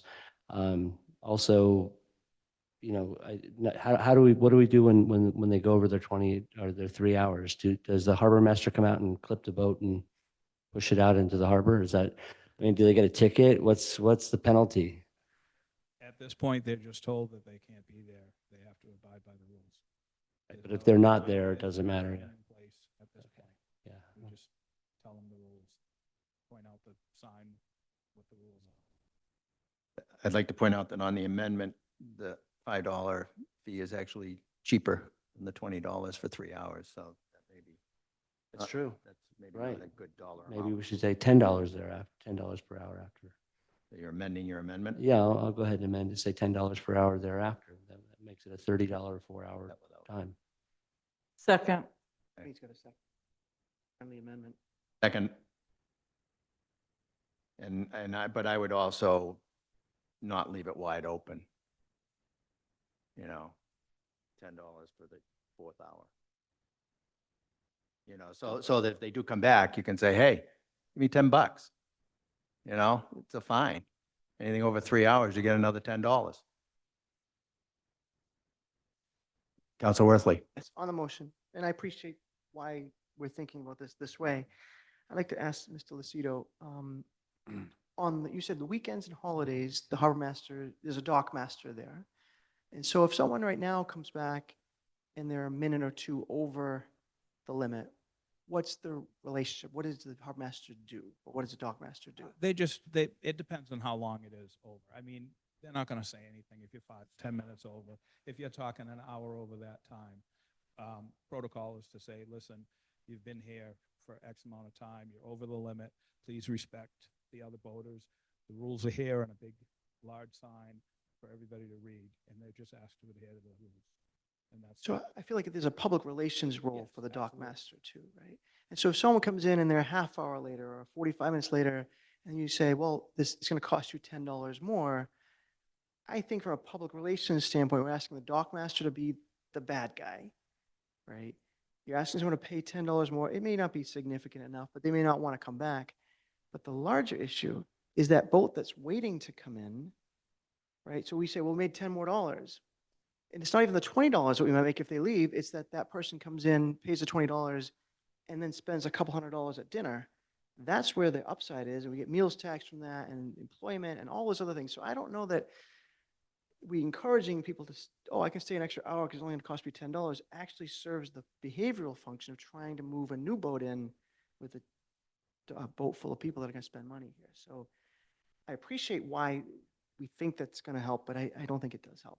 So I won't be supporting the motion to So that add. So that extra $10 would be as a punishment, basically, not as, hey, I can pay $10 and get another hour. Oh, one more question. On the days that there is no dock It master. would be built in to the regulation. It's 3 hours for 20, extra hour for 10. Extra hour, single hour. So Yeah. you don't have somebody come in and say, hey, I can 10 extra dollars, I get another hour, 10 more, I get another hour. Yeah, You no, have the same no, person there all the time. no, so no. that's- It's I up just to wanted 4. clarify that. 3 for the first and So- 10 for the, 10 for the. So it maxes out at 4. right, which Okay. is where it is now. Yeah. Okay. And I'm not sure that we've had boats circling around that I recall. On the weekends, we do. During the week, on occasion, we do around dinner time, lunchtime. But on the weekends, we do Saturday and Sunday, there's boats circling most of the day. I had one other question on that. On the weekdays, would you anticipate, when you don't have a dock master, would you anticipate that someone who comes in, they go to dinner or lunch, they're 3.5 hours, that they're just going to voluntarily put in a $10 more for the next hour? Or do you think they're going to just try to get on the boat as fast as they can and leave? I don't know. I can't, people are strange. We have people that pull up and they'll lick an envelope and put nothing on it and put it in the box. It's There's really all no on way- camera, and we don't know. It just looks like they're filling out their envelope and putting it in, and we open the envelope and there's nothing in it. We would enforce that afterwards either. It happens. So I So 5 days of the week, you couldn't even enforce it if we had this extra $10 for the 4th hour.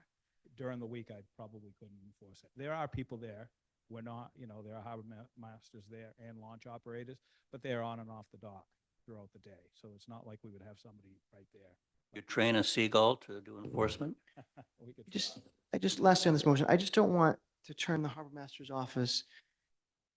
Like you have parole issues. I mean, you have parole authority for enforcement of issues in the harbor, but where you're really like guest services, your goal is to make people feel welcomed here. I don't put your staff or you in the position of being the bad guy, trying to make a good impression in Gloucester, and then we're nickel and diming someone for $10 or 5 minutes late. It just becomes more complicated than necessary, and we can't enforce it 5 days a week. So I can't support it. I appreciate it, but I can't support it. Thank you.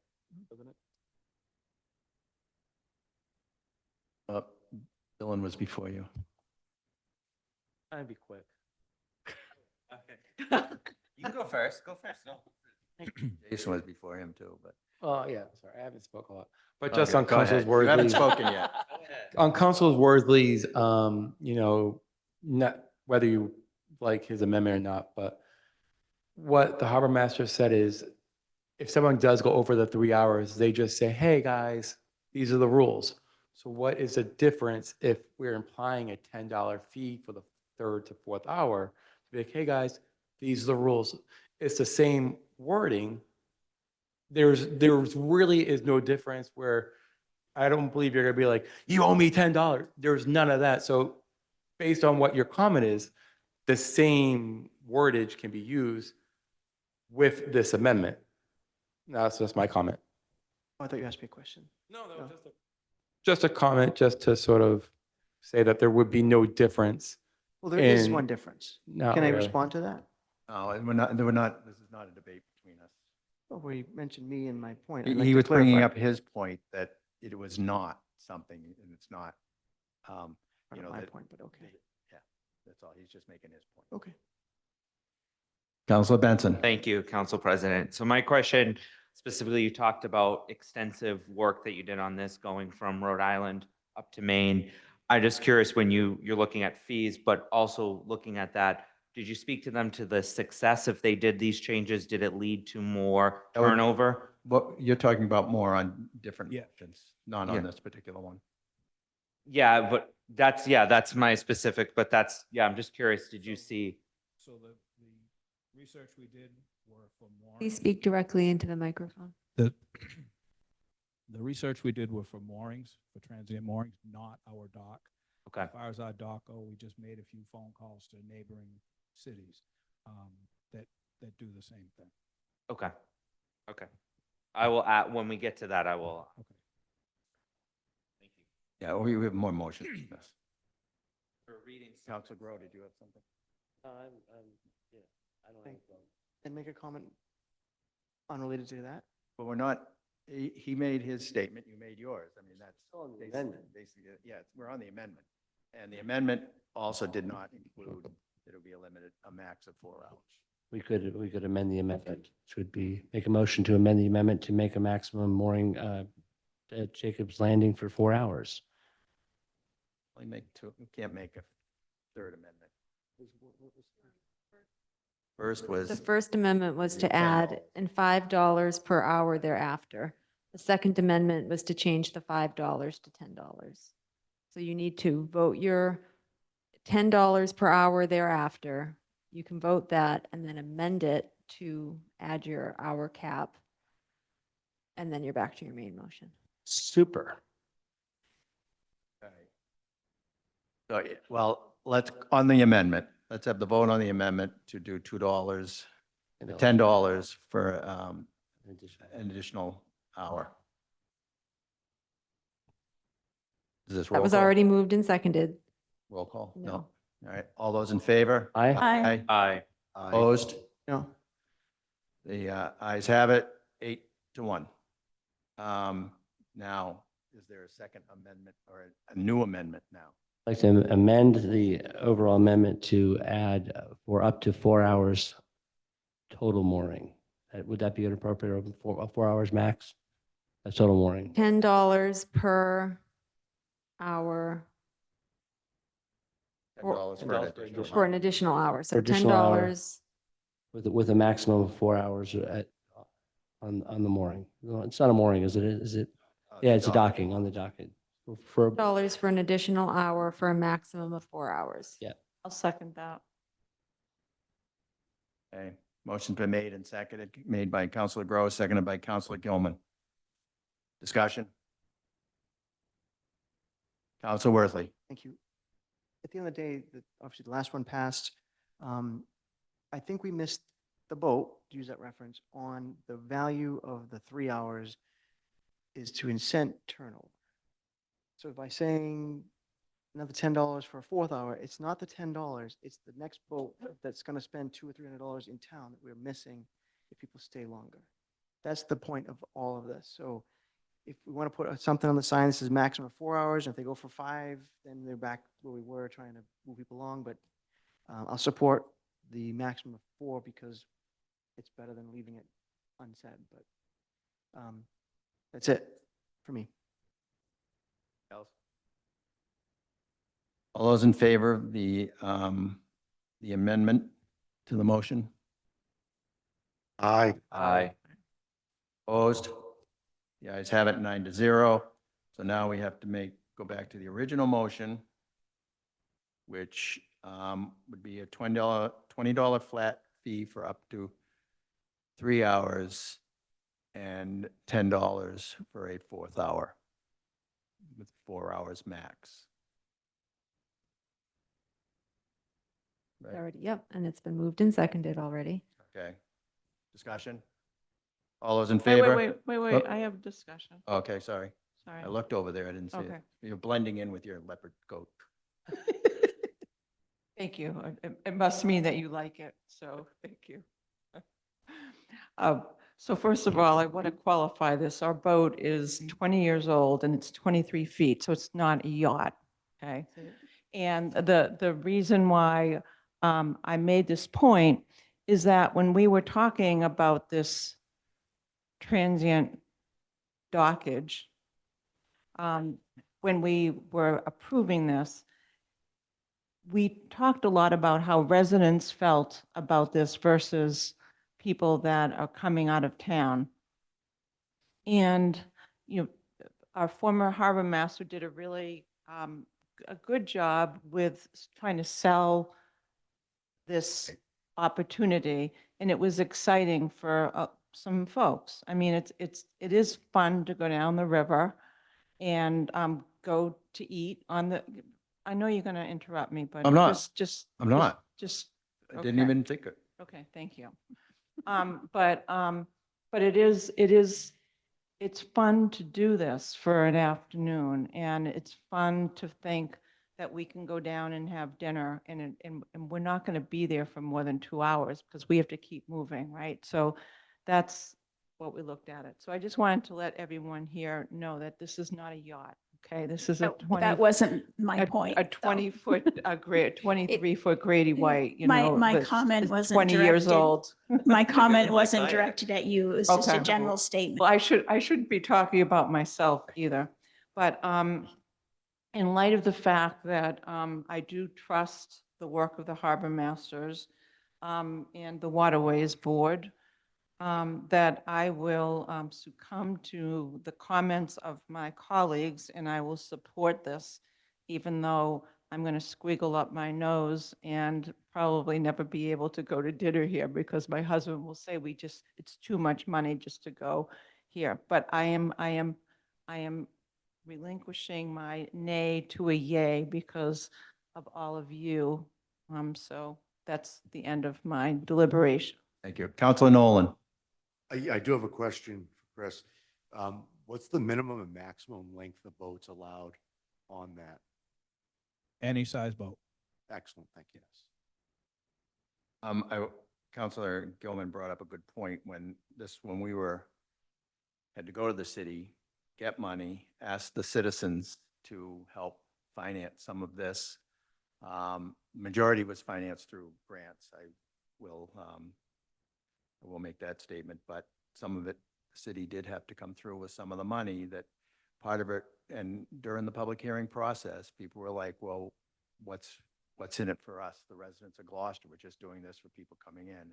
And that was a big part of getting this whole thing done, was also to make it available to the residents of Gloucester, and I just felt it needed to be said. Because that was a while ago. Okay, we ready for the vote, everybody? All those in favor? Aye. Opposed? The ayes have it, 9-0. Okay, Counselor Memard, you skipped over one. Don't believe so. Yep. Yep. For the beginning part, then you went straight to the landing one. Top of page 5. Section, The bottom of page 4 of your template. okay. So on a motion by myself, seconded by Councilor Worthley, Budget and Finance Committee voted by roll call, 3 in favor, 0 opposed, to recommend the City Council amend our Gloucester Code of Ordinances, Section 10, Article 4, moorings, public landings, and city-owned commercial marinas, Section 1051E, as follows. Section 1051, regulation of moorings. E, fees. The fee for each type of mooring shall be established by the City Council. Fees for personal moorings shall be charged by the length of vessel at the rate of $8 per foot for city residents and taxpayers, and at the rate of $10 per foot for non-residents. The fee for transient moorings shall be $200 each. A daily fee of delete 65, add $70 shall be charged every vessel that utilizes a municipal mooring used for transient boats operated by the harbor master. The daily rental fee for transient boats shall include the services of the Gloucester launch during regular service hours. Fees for 10A float permits shall be in the amount of $1 per square foot, up to a maximum of $400. Fees for the use of the Gloucester launch shall be $10 per person per one-way trip, with children 12 years of age or younger free. A season pass for permitted mooring holders within the boundaries of the Gloucester Harbor launch with unlimited daily use for up to 4 passengers will cost $350. Permitted mooring holders may purchase a book of 20 ride tickets for $140, and each ticket is good for one person, one way, and I so move. Second. Motion was made by Counselor Memard, seconded by Counselor Worthley. Discussion.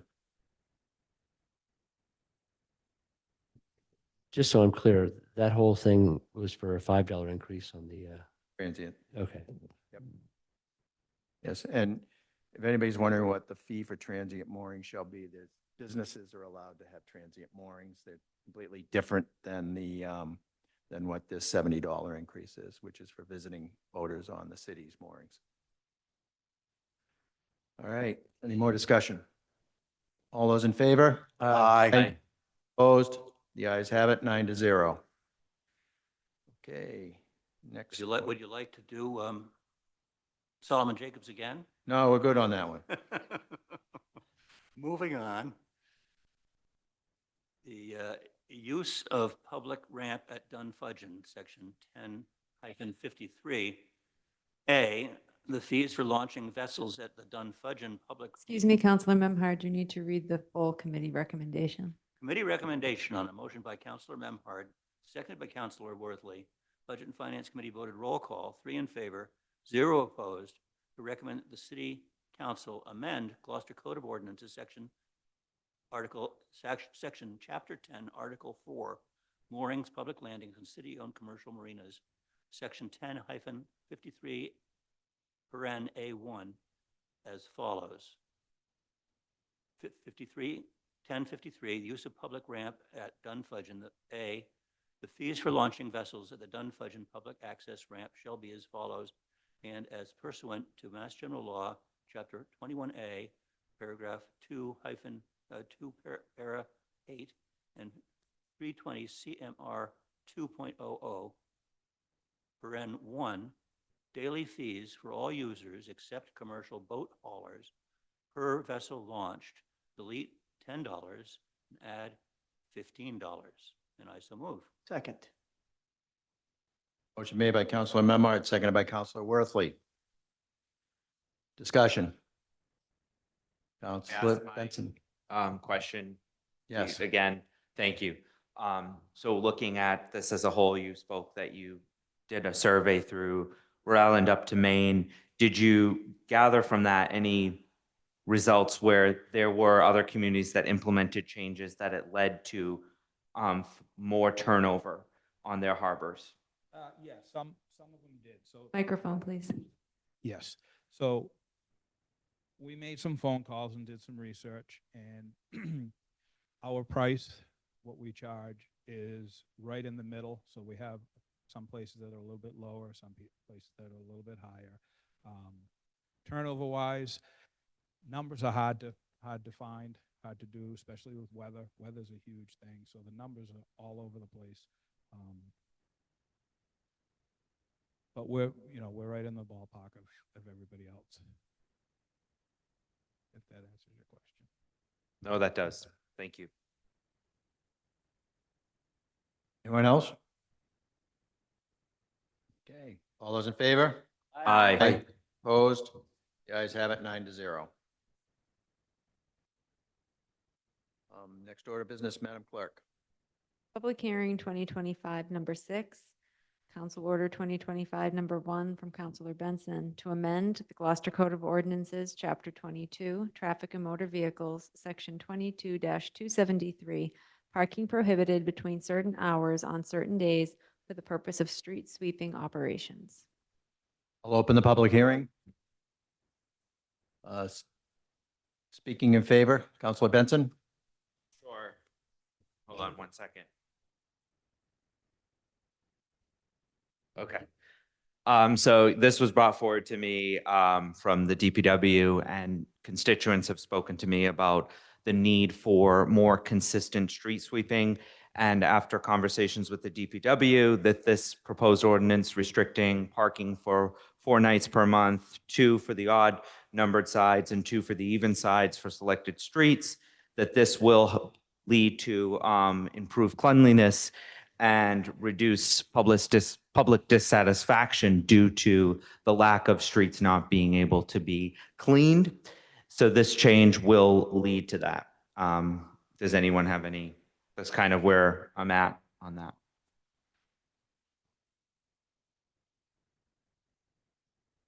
Okay, anybody else to speak in favor? Anyone to speak in opposition? Questions from the councilors? Councilor Worthley. Thank you. Thank you for bringing this forward, and to DPW Director Hale for working with you on this. Just one question, or maybe it's a two-part question. When we say signs are in place, are we talking about permanent signs that say this street, this side throughout the whole street, or is it temporary signs? I can't speak for the director of the DPW, but I would not picture permanent signs being put up for street sweeping. I know we had a discussion with Councilor Nolan when we made a couple quick changes on this, and I know maybe you can elaborate on that. Councilor Nolan.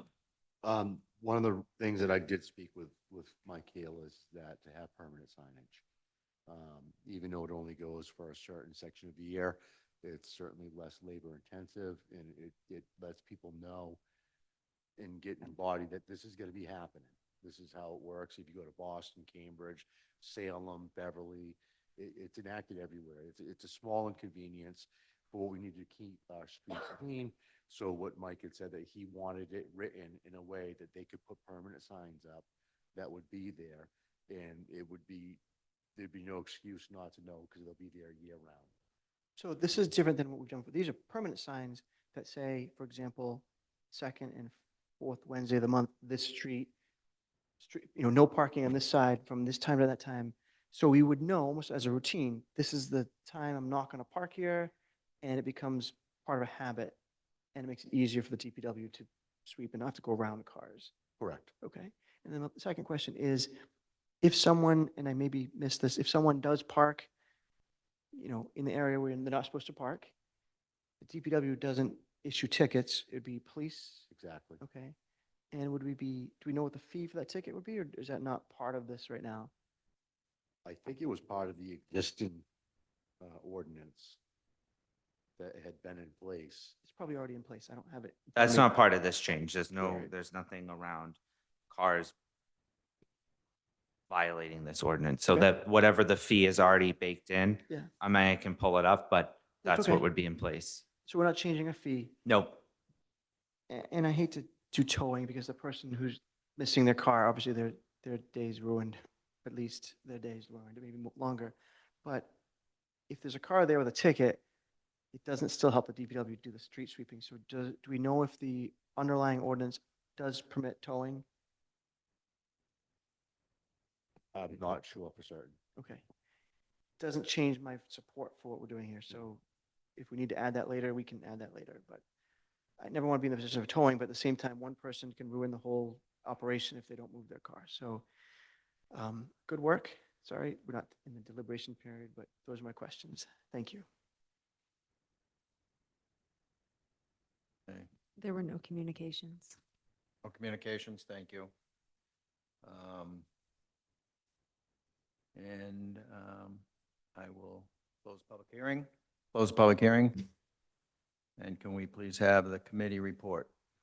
On a motion by Councilor Nolan, seconded by Councilor Grace, the Ordinance Administration Committee voted 2 in favor, 0 opposed, 1 absent, to recommend the City Council amend the Gloucester Code of Ordinances, Chapter 22, Traffic and Motor Vehicles, Section 22-273, parking prohibited between certain hours on certain days as follows. Do you want to read through this whole thing, or do you guys want to vote as read? Okay. Yes. The vote as written. That being said, and I second. You need, Oh, and I so move. Second. All right, motion made by Councilor Nolan, seconded by Councilor Grace. Discussion.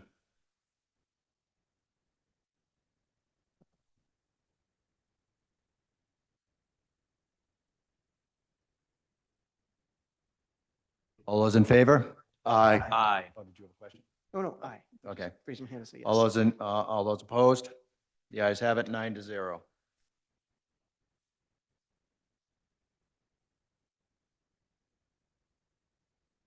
Next order of business, Madam Clerk.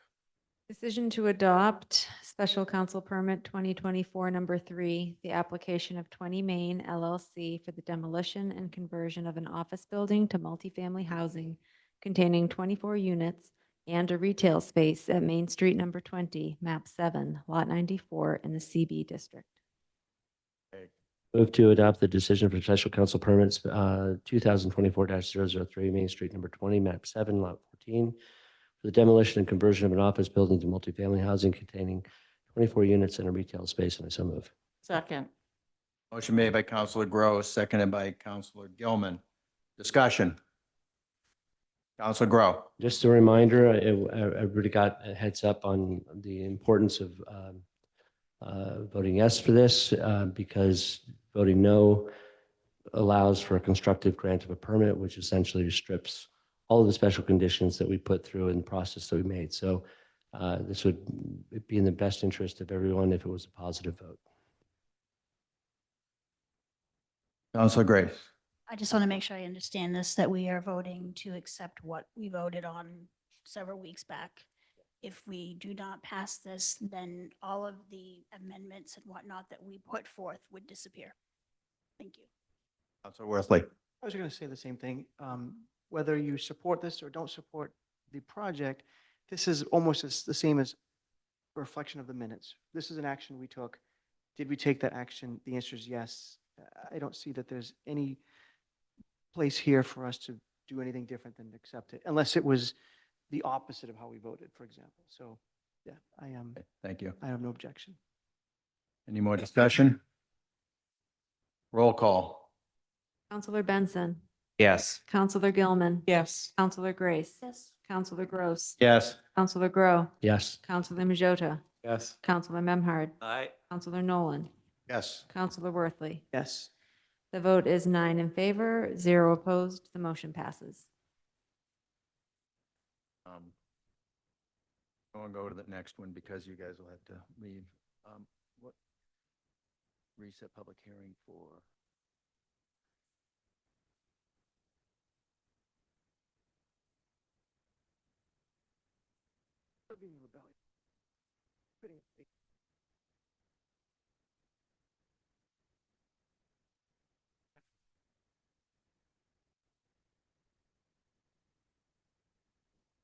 We have one more thing.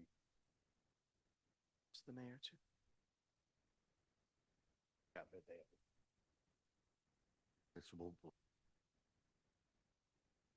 Kind of moving. Trying to see what we're moving. See.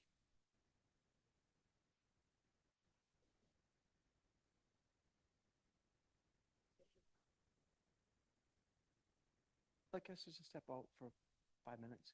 It was the zoning amendment to amend 3.1.9 change of use without exterior changes. Okay, that's gone to the planning board. So the motion would be to move to reset the public hearing. Right. So I would move to reset the public hearing date for RZ 2025-001, City Council Order number 2025-006 from March 11th, 2025 to March 25th, 2025. And I so move. Second. Motion made by Counselor Gross, seconded by Counselor Gilman. Counselor Worthley. Ooh. Didn't get that one right. Being on. Sorry, folks. Just a quick question on this. Yep. So we, Planning and Development Committee cannot take up any discussion about this until the planning board has their hearing on it, correct? And the reason why we're putting a date that's further out is simply because we need to wait until the planning board does a hearing, P&D does their meetings, and then have a council vote on it. Is that right? Well, technically, it's because of an administrative error on my part, Just call where we attention to did that. not advertise it, but it doesn't impact anything to do with this because we couldn't have taken it up. We would have had to have opened and continued the public hearing on the 11th anyway, so. Sorry, I didn't mean to draw attention Okay. to your first mistake in your life. And Sorry. just for the record, I don't think there's anything that precludes the Planning and Development Committee from speaking and talking about the issue before the planning board recommendation is, but we typically wait until a recommendation comes. Your vote. Okay. Straight up and down a roll call. Okay. All those in favor? Aye. Opposed? The ayes have it. All right, let's go, no, we gotta go to, Oh, request the mayor. no, we request to the mayor and, so we'll go councilors request to the mayor, start with Councilor Benson, Have anything? then off to Councilor Gilman, I have nothing. Councilor Grace. I have a couple of things. First, I just wanted to acknowledge Ted Costa from Senator Tarr's office. I found out that the sidewalks on the Centennial Ave Bridge are the responsibility of the MBTA to clear in a storm, and they were really a mess. And because school was not canceled, and kids had to walk over the bridge in the street, which was super dangerous. So he reached out to the MBTA, didn't hear anything, and he came down with a shovel himself and cleaned the sidewalks off. And then Mike Hale came down with a lot of sand and salt. Then after everything was done, the DOT called and said, "We're coming down." But anyway, so yeah, and just again, thanks to Mike. This past storm we had was a nightmare, and because we had the snow and the rain, the snow, and then everything turned to ice. So they really worked really hard, and he was grateful for a snow-free weekend this past weekend. And then I just have it's actually a question. We put a lot of effort into making ordinances here, a lot of time, a lot of effort has to go through all of the committees, come back here. Sometimes there's a public hearing. So there's a lot of process that goes into this. And my question is why do we have to do this? Why do we go through all this work? Why do we have ordinances if we aren't going to be diligent about enforcing them? And the second part of that question is what can we do to change that? It's a safety issue, it's a revenue issue, it's a respect for the community and to the work that we do. And the honor system just simply isn't working in a lot of cases where people, park willy-nilly, they don't shovel out their sidewalks like they're supposed to, and there's zero accountability. And I think that we really need to figure out a way to fix that. And one solution to that is an enforcement officer, which is something I think we should consider. That's it. Thanks. Thank you. Councilor Grow. I'm going to second the appreciation to the DPW and all the guys and gals who work to make our streets safer. Did a great job. It was a lot of work, and I'm grateful. I just want to point out that I read a story in the Boston Globe this last storm. There were 1,200 tickets written in Boston for violations of clearing sidewalks. So this is not a unique problem to Gloucester, but they are But we don't take it. handling it with by writing tickets. And if that's what people want us to do, you're absolutely right. Be in alignment with the ordinances that we have. And You know, so- just to add, an example of that is school was in session and the sidewalks, if you went down by, on Eastern Avenue down near the school, not one single sidewalk was cleaned. thanks to Mike Hale and the DPW for all the great work. Councilor Majota. None. Councilor Memard. I'd only like to add that the article, after the article in the Globe that you read, was the one about all the trips to the emergency room with broken legs and broken ankles and slip and falls and shoulders. Lots of broken wrists this time of year. There are consequences to not taking care of our sidewalks and keeping them passable. And when it does flip and flop between snow and ice and sleet and back to ice again, there's a severe risk that we rely on DPW, but we also rely on our neighbors to address. I just want to add one more thing, just as, whatever, sorry, but this is important to me, that, a pregnant woman fell on her back on the sidewalk downtown, came down like a ton of bricks. And fortunately, she was fine. She did go to the hospital, did get checked out, but, it's a serious thing. And if anything, God forbid it happened to that unborn child, this city would be in deep, you know what. Councilor Nolan. All right, I don't want to keep giving accolades to the DPW, but they did a great job. This was a very hard storm. I've been involved with snow removal for a long time. When you have storms that come together, those are the ground is at a greater lower temperature, and then it turns to rain, it becomes very unmanageable. And salt doesn't work, sand doesn't work. It's just very tough, especially on low traveled roads.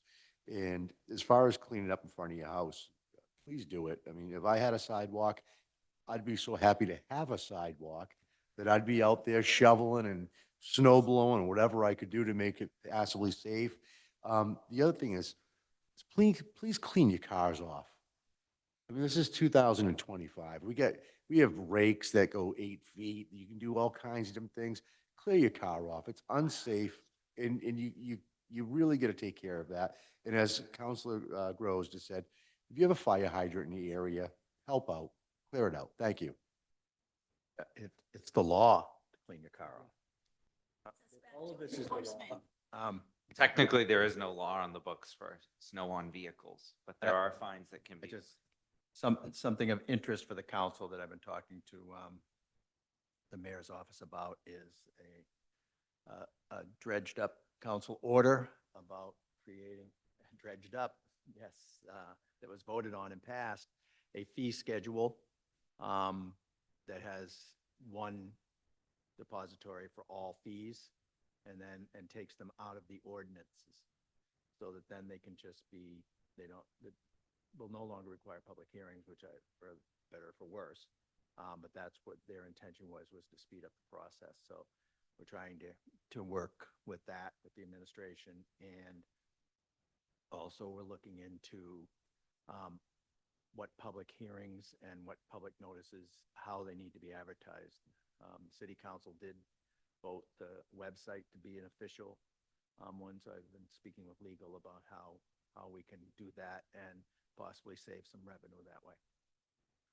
So those are two things I'm working with the administration on. And I guess that was the last one. Mr. President, do I get to? Oh, Councilor Worthley, I'm sorry. That's okay. I was just following I'm the sorry. alphabet. Which I Nolan know, to and I Gross should have done it. That's okay. I'm going to join all my colleagues in accolades to the Department of Public Works. And as Councilor Nolan was saying, it's a tricky storm, especially, I think his last one went from cold to warm to cold. And I think people forget, the DPW used to have 86 employees. I think we're down to 13 full-time employees. So when we really talk about, everyone hears it, right? Oh, they're driving around, they skip in the street. They're working as hard as they can. And then we have 2 storms back to back. They're exhausted. So I think we just got to be a little kinder. Certainly see, click, fix, let people know if there's something that was missed, but we don't need to begrudge and belittle the people who are working as hard as they are. So I just want to remind people that, kindness still goes a long way. I want to thank Councilor Benson, Councilor Grace, Councilor Gross, Councilor Gilman for joining me last night at a meeting at the St. Peter's Club, where I announced I withdrew my order, or at least it's before the O&A committee to withdraw that officially. And there's some really good ideas that came out of that. So I appreciate everyone coming and showing support for downtown and input from the neighbors and all those sorts of things. So it was a very good meeting, well attended, and I think we had some positivity that came out of that. That's it for me. Thank you. Okay. Bye. Thank you. You're kicking us out. Although I would, just one more thing, what you were talking about, personal responsibility also during these times, that's something that's been just Snow removal. snow removal or anything. Like what you say online, complaining of Well, DPW yeah, or- I mean, it's personal responsibility. People used to take care of, in front of their homes. They didn't rely on, and so I think that with everything. And but Beverly. And I think, if I may add, and what I'm thinking about snow removal is maybe we as the council and with the administration look at adopting, probably this winter, we're probably not going to have much more snow, but in the future, looking at maybe a teen program who could help our seniors and other folks with disabilities and the folks that aren't able to remove snow from their sidewalks. We could look at a teen program, a teen snow shovel assistance program has been adopted in multiple municipalities across the Commonwealth. So it's just something to think about. And what I will also say is I've spoke a lot of, just to echo what Councilor Grace did say, is people called me on people that live at Central Grammar slipping and falling on snow. So definitely we need to be thinking about maybe possibly if there are folks that can't remove snow from their sidewalks, let's look at a program. So, sorry. How about ward councilors have to do it? I would. We'll go out together. We'll go out together. Okay, thank you. Thank you very much. Just okay. Next storm, Marjorie, will go. Thank you. Yes. Since there's only 4 ward councilors and 5 wards, Jason will take 2.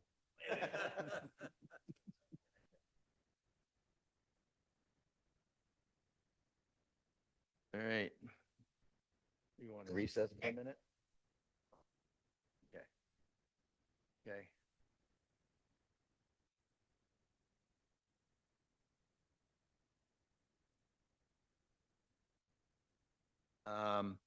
So we need a motion to,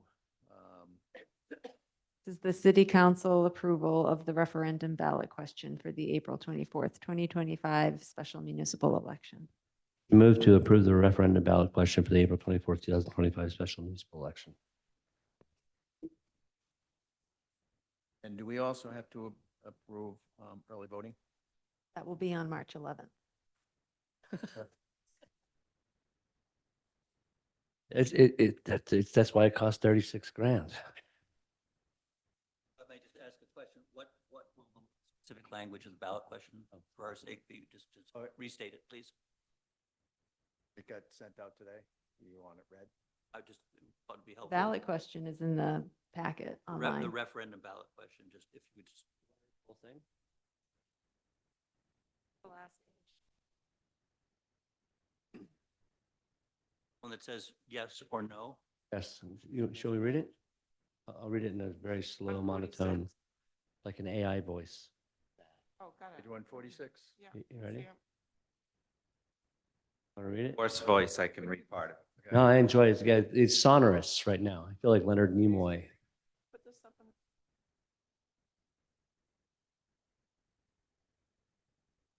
I just. Read it through.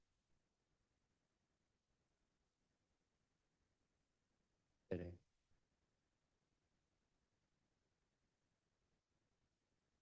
Joseph.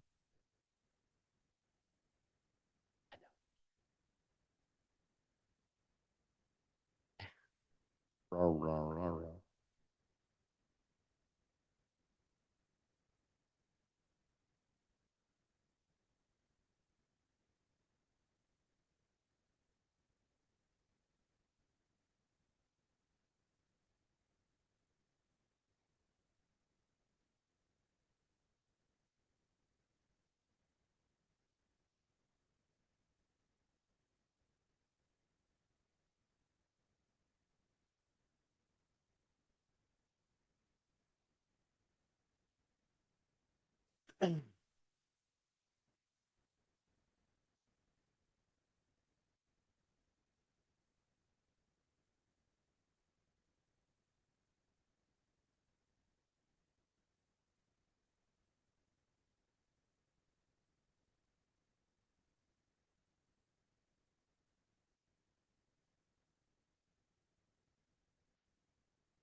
Oh, there you go.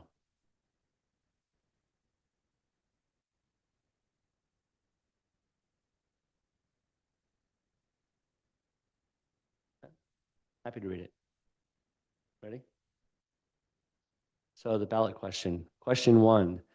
Shall the city amend the Gloucester zoning ordinance by deleting the existing section 5.30, inserting a new section 5.30, multifamily overlay district, MFOD, an associated zoning map, both dated 9/4/2024, adding multifamily overlay district, MFOD, after VB in section 5.11.31, and adding E, projects of 6 or more dwelling units in the Maplewood Avenue area and Schoolhouse Road area subdistricts of the multifamily overlay district in section, the overlay district MFOD in section 5.8.2, applicability of the site plan review ordinance. Summary. On October 1st, 2024, the City Council voted to adopt a zoning amendment creating a new multifamily overlay district with multiple subdistricts in which the multifamily housing is allowed by right. For 6 or more units, site plan review is required before issuance of a building permit, and for less than 6 units, a building permit will issue if the project complies with zoning. The zoning amendment includes dimensional regulations for each subdistrict, development standards, a process for site plan review, and other regulations applicable to multifamily housing. A referendum petition was filed with the city clerk and certified by the registrar of voters, requiring that this amendment be placed on the ballot at a local election. The full text of the zoning amendment as adopted by the City Council is printed in the information booklet. The Planning Board recommended and the City Council adopted the zoning amendment in accordance with Mass General Law, Chapter 40A, Sections 5 and 3A. The law requires that the City of Gloucester, a designated MBTA community, adopt a zoning ordinance that provides for at least one district of reasonable size in which the multifamily housing is permitted as of right. As of right means that if a lot complies with all the requirements of the zoning ordinance, including use and dimensional regulations, a building permit can be granted without the applicant being granted discretionary permits from any special permit granting authority, including the Zoning Board of Appeals, Planning Board, or City Council. A yes vote on question 1 amends the zoning ordinance and affirms the City Council's vote. A no vote on question 1 rejects the zoning amendment.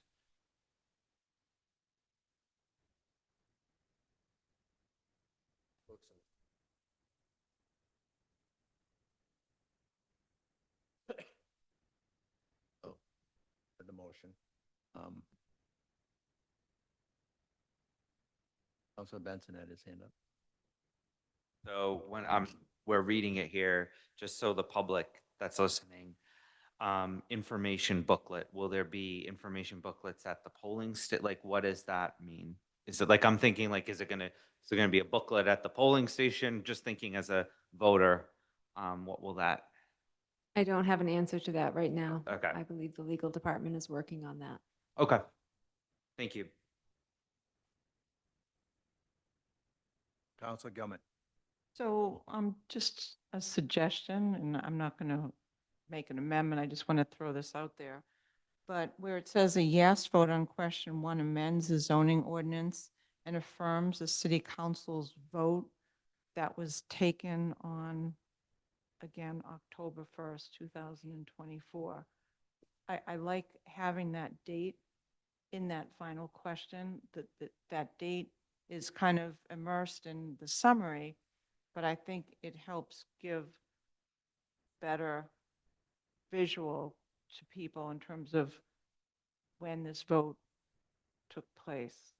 If I could, I mean, the first sentence of the summary says on October It 1st, does, but 2024. people are going to be triggered by the, oh, go But ahead, I I'm believe sorry. in Suzanne wrote the ballot question as well as, and I think that the yes and no vote aspects have to be sort of almost just perfectly neutral as to what each vote actually means. I don't think it's supposed to get into anything about the history of the vote or anything like that. It's supposed to be absolutely neutral. Okay. Any other discussion? Counselor Memard. Likewise, following that same thread that Councilor Gilman just raised, it's regrettable in a sense that the consequences of voting no aren't more clearly spelled out in the text of this. It's just left it really open for misinterpretation or mispresentation. It's conceivably not that anybody we know would do that. We can't, as Counselor Gross said, this is just Neutral. Just the facts. Just the facts, ma'am. Okay, any more discussion? All those in favor? Aye. Aye. Opposed? The ayes have it. 7-0. Motion to adjourn? You done? Second. Motion to adjourn made by Counselor Gross, seconded by Counselor Benson. Counselor Dillon. Mr. Dillon. All those in favor? Aye. Opposed? The ayes have it. 7-0. Thank you very much. Thank you very everybody. much.